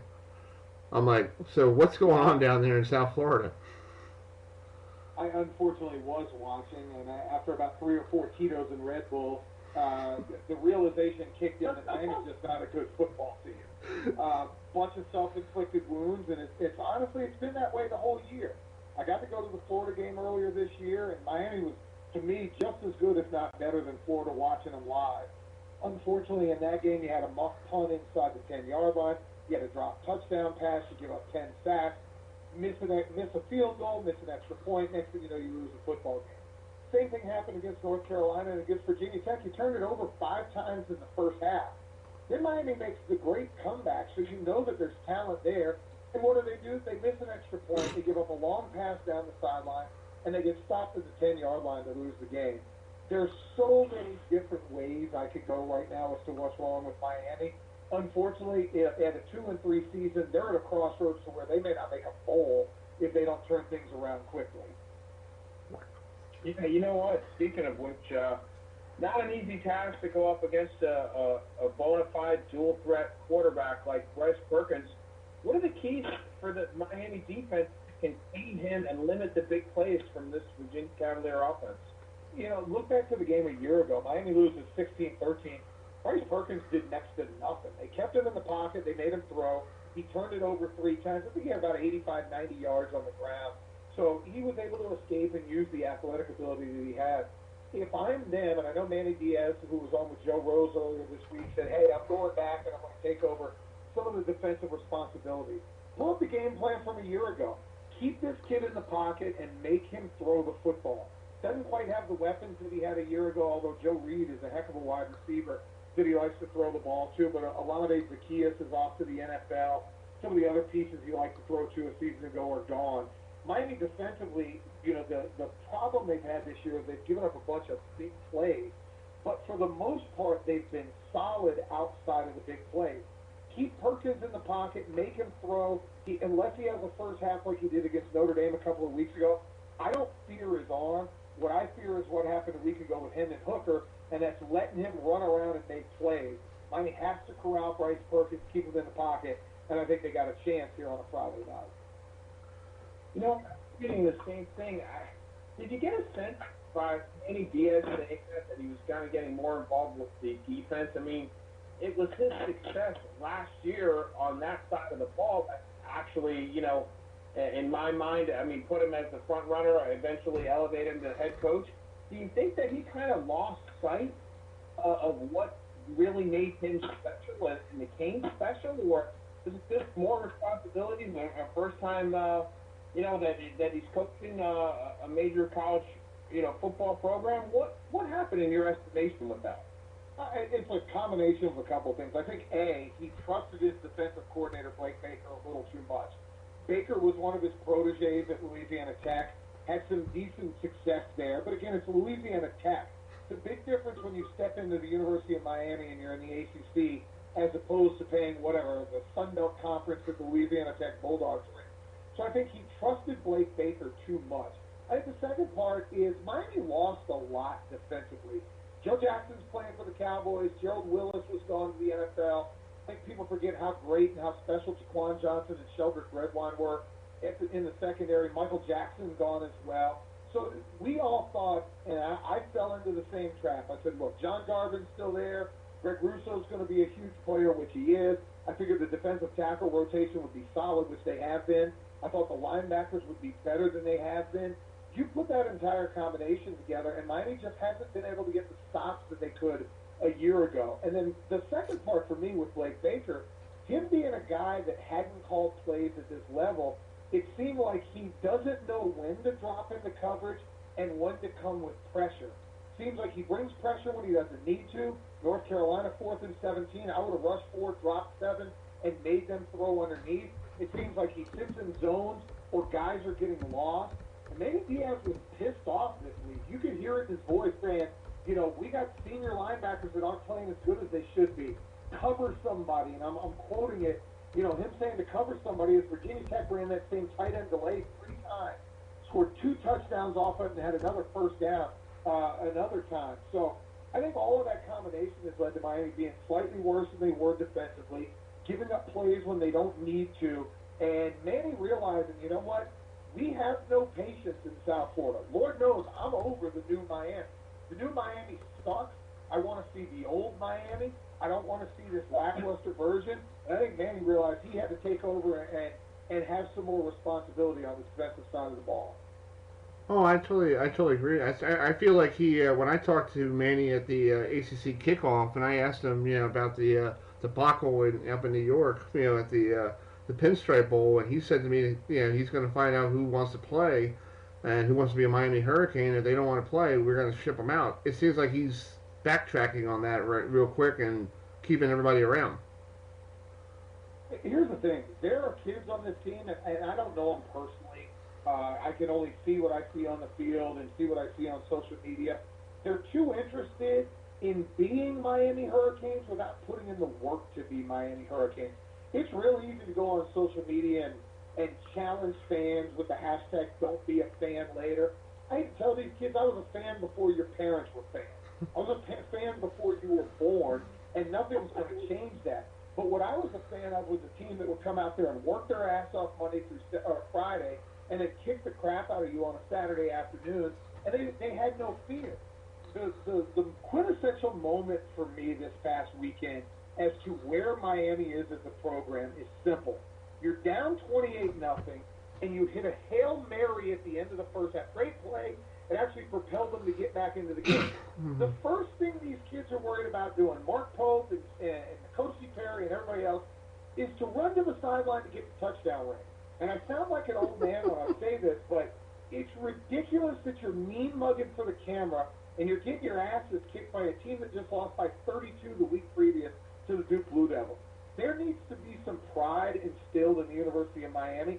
I think Manny Diaz is the guy to do it, and maybe the cancer and the disease that he talked about in the offseason is real.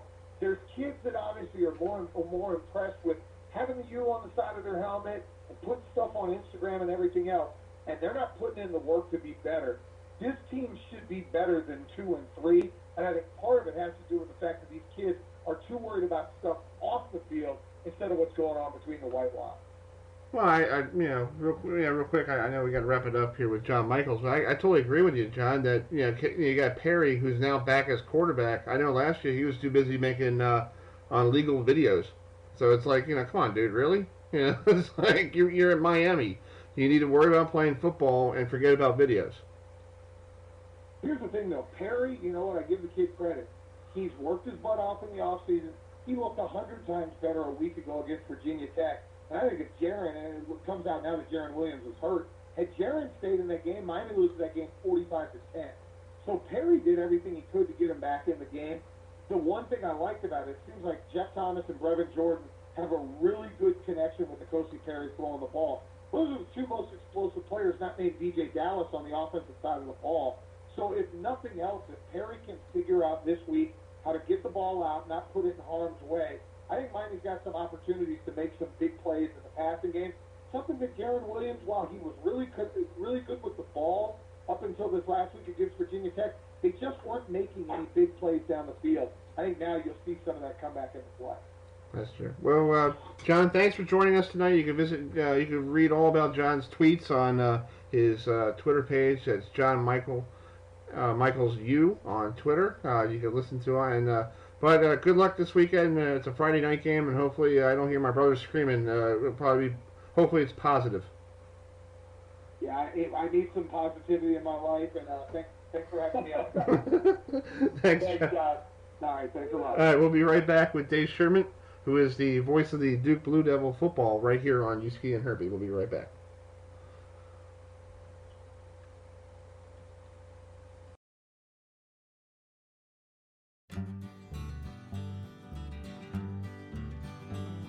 You ask me if I'm happy now, that's good as any joke I've heard. It seems since I seen you last, I done forgot the meaning of the word. If happiness is empty rooms and drinking in the afternoon, well, I suppose I'm happy as a clam. But if it's got a thing to do with smiling or forgetting you, well, I don't guess that I could say I am. Did you ever see a down and outer waking up alone without a blanket on to keep him from the dew? When the water from the weeds had soaked the papers he'd been putting in his shoes to keep the ground from coming through. And his future feels as empty as the pockets in his pants because he's never seen a single dream come true.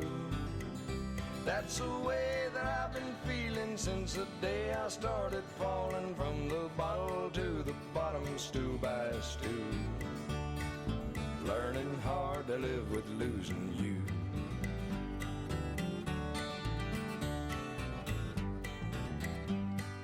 Wonder if I'm better off with freedom now to do the things I choose.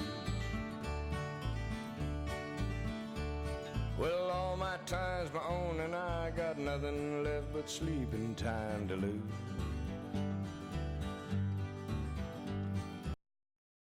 All right, folks, welcome back to Uski and Herbie here on HerbFM Radio. In this game, we got the voice of the Duke Blue Devils, who does also football and basketball, Dave Schumann, with us, who covers for the Blue Devils IMG Sports Radio Network. Dave, thanks for joining us. Big game this weekend at home against a struggling Georgia Tech squad who's 1-4, but Duke coming off a very tough loss to a Pittsburgh squad because they were leading with a minute 29 to go.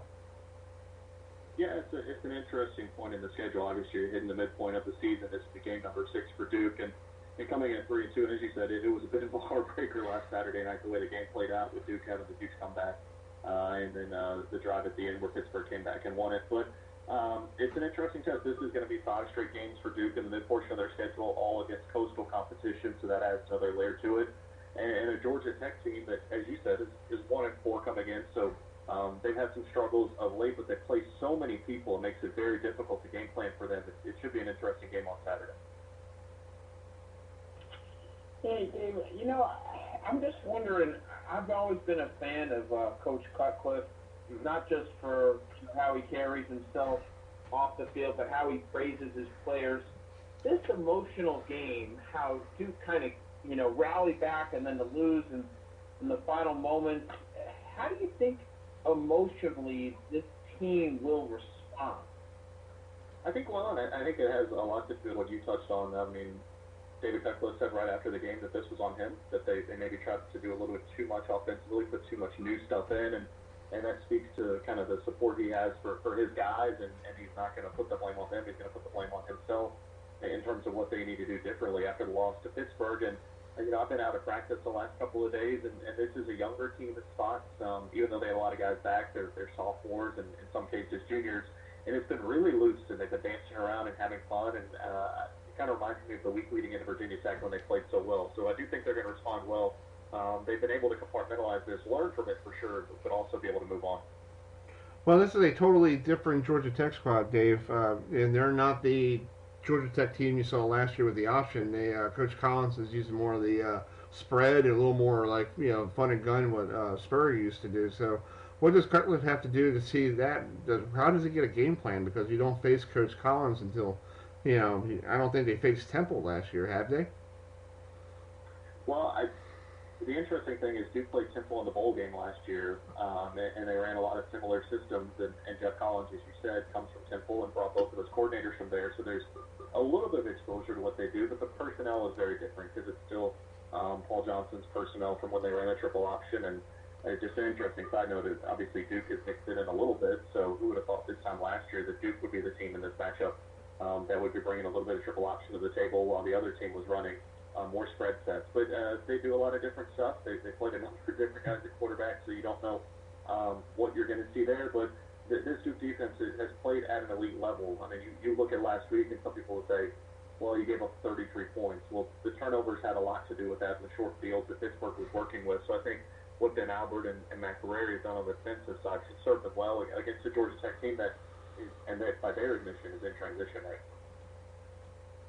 Yeah, what have you seen this year? I mean, obviously we look at the numbers from Quentin Harris.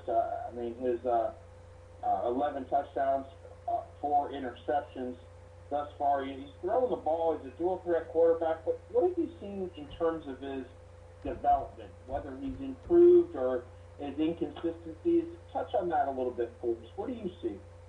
Well, he's a mature kid, fifth-year senior, and been in the program for quite a while. He's incredibly bright, and I think that the biggest thing he's learning is, while you can be smart and can adapt to a large portion of the playbook, the thing that you have to adapt to is what's going to be most comfortable for you. And I think some of the turnovers in the game against Pittsburgh were maybe trying to move outside the comfort zone, and I think he and David Cutcliffe had a pretty honest conversation during that game and then afterwards about what works best for him, and that's kind of what the offense is going to gear itself towards moving forward, and what reads or is he most comfortable with, because I think the misnomer when you look at what he's done is, okay, he's a running quarterback who can throw, and I think it's actually the opposite. He's a guy who can throw the football that can also beat you with his feet. He's got all the throws you would need. We saw that against Virginia Tech. We saw that against Middle Tennessee State. The yardage in terms of passing may have been down a little bit in those games, but you have to remember those games got pretty lopsided in the first half, so Duke ran the football in the second half quite a bit. He's definitely got all the throws you would need, but the biggest progression I've seen him make is being more comfortable in what his skill set is. Exactly. Well, Dave, if you want to read Dave Shoemate's tweets, you go on to Duke. His Twitter handle is Duke, played by PBP, and he does everything from football and basketball. So we'll get you on down the road before the end of football or before the start of basketball. We'll talk some Duke basketball. I think that guy Zion Wilkinson is doing a great job in the NBA with that big dunk last night. Yeah, he's doing incredible playing right now against Chicago, against, Wendell Carter Jr. Because the past 2 years, a couple of his guys facing off in the preseason. Fun to see them play. And as you said, it'll be before you know it, Kansas on Tuesday, first Tuesday in November up at Madison Square Garden. It'll be a lot of fun. All right, that'll be great. Well, Dave, thanks for so much, and we'll talk to you down the road. All right, see you guys. All right, we'll be right back with Jeff Fannin, who is the All Sports Discussion. We'll take a trip around the ACC right here on Uski and Herbie. We'll be right back.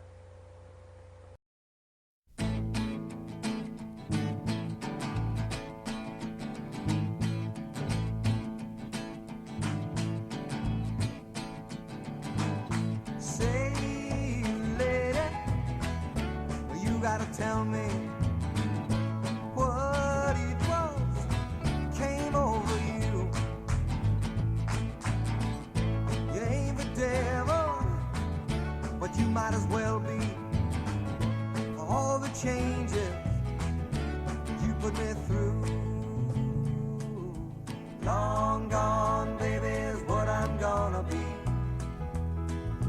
Long gone, pack up and save my soul. Hang on to whatever's left of me. Find me walking the long gone road.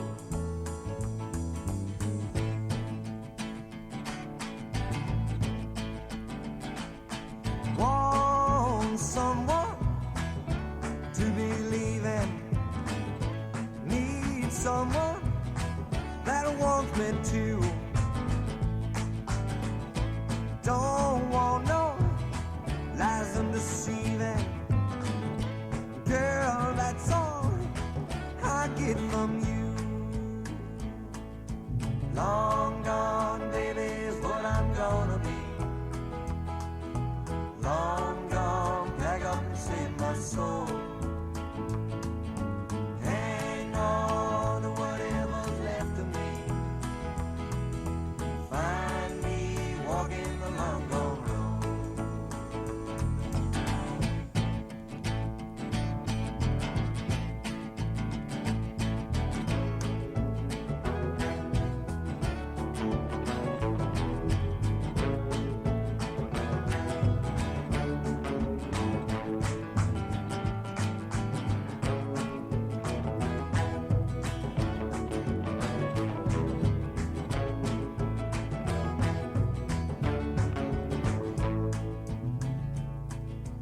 Long gone, baby, is what I'm gonna be. Long gone, pack up and save my soul. Hang on to whatever's left of me. Find me walking the long gone road.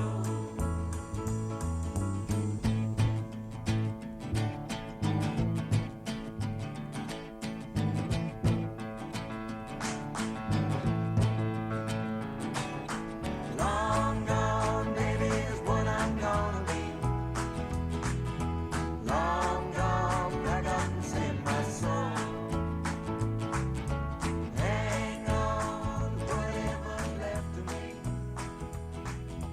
Find me walking the long gone road.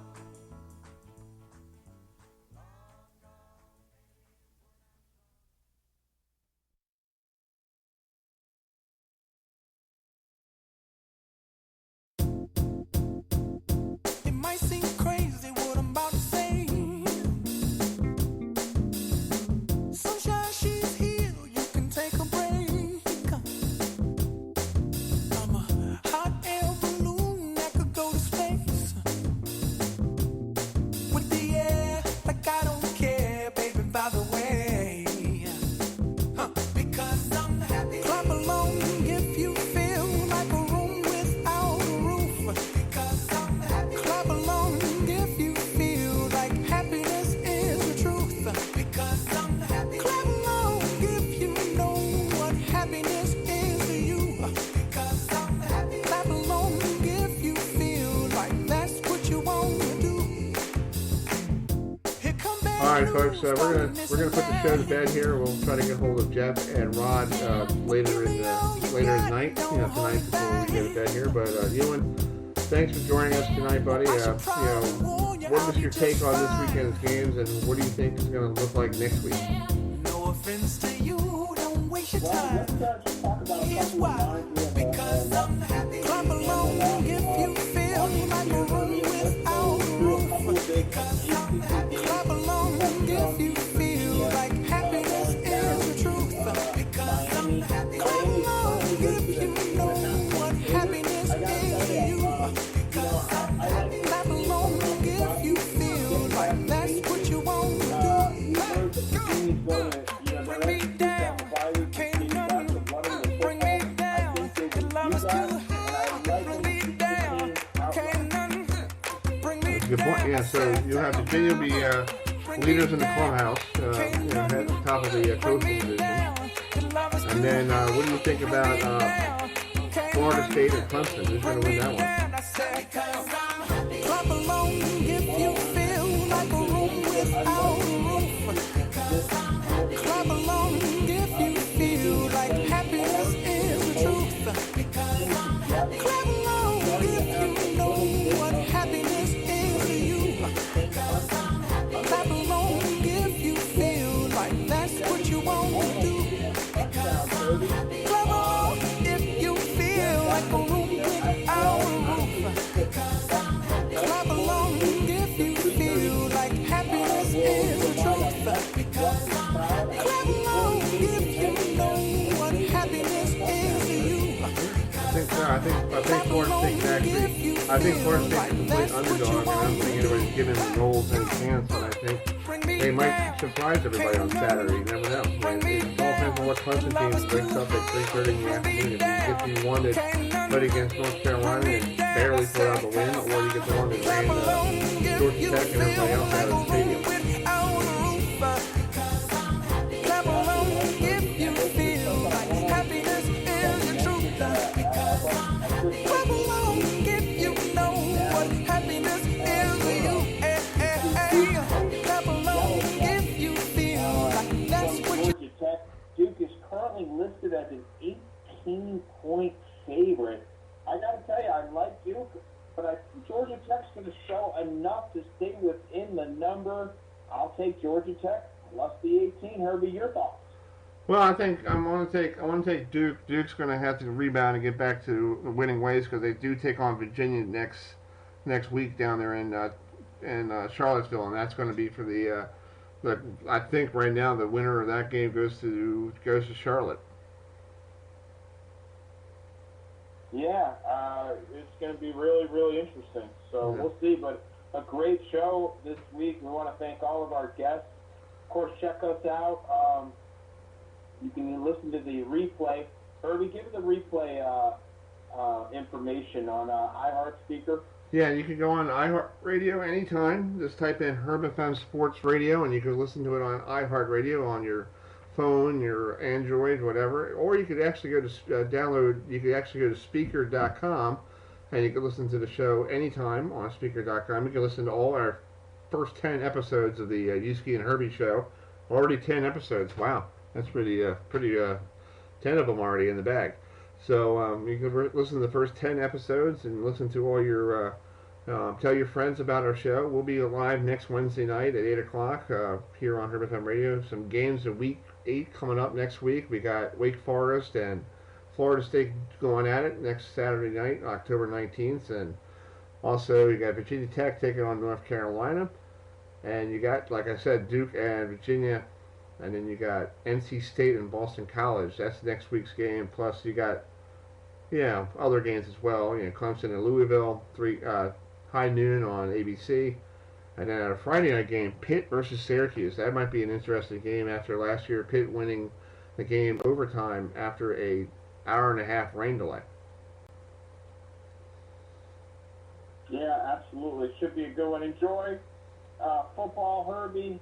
And enjoy football, all HerbFM sports fans. We love you. We thank you for listening. Thanks for listening to us, folks. We'll see you all next Wednesday night right here on HerbFM Sports Radio on Speaker.com. Have a good night, everybody.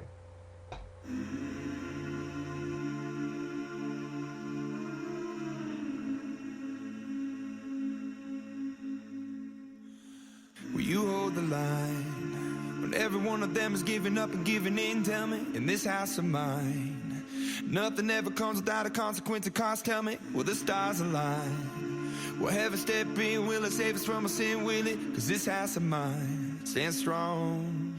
That's the price you pay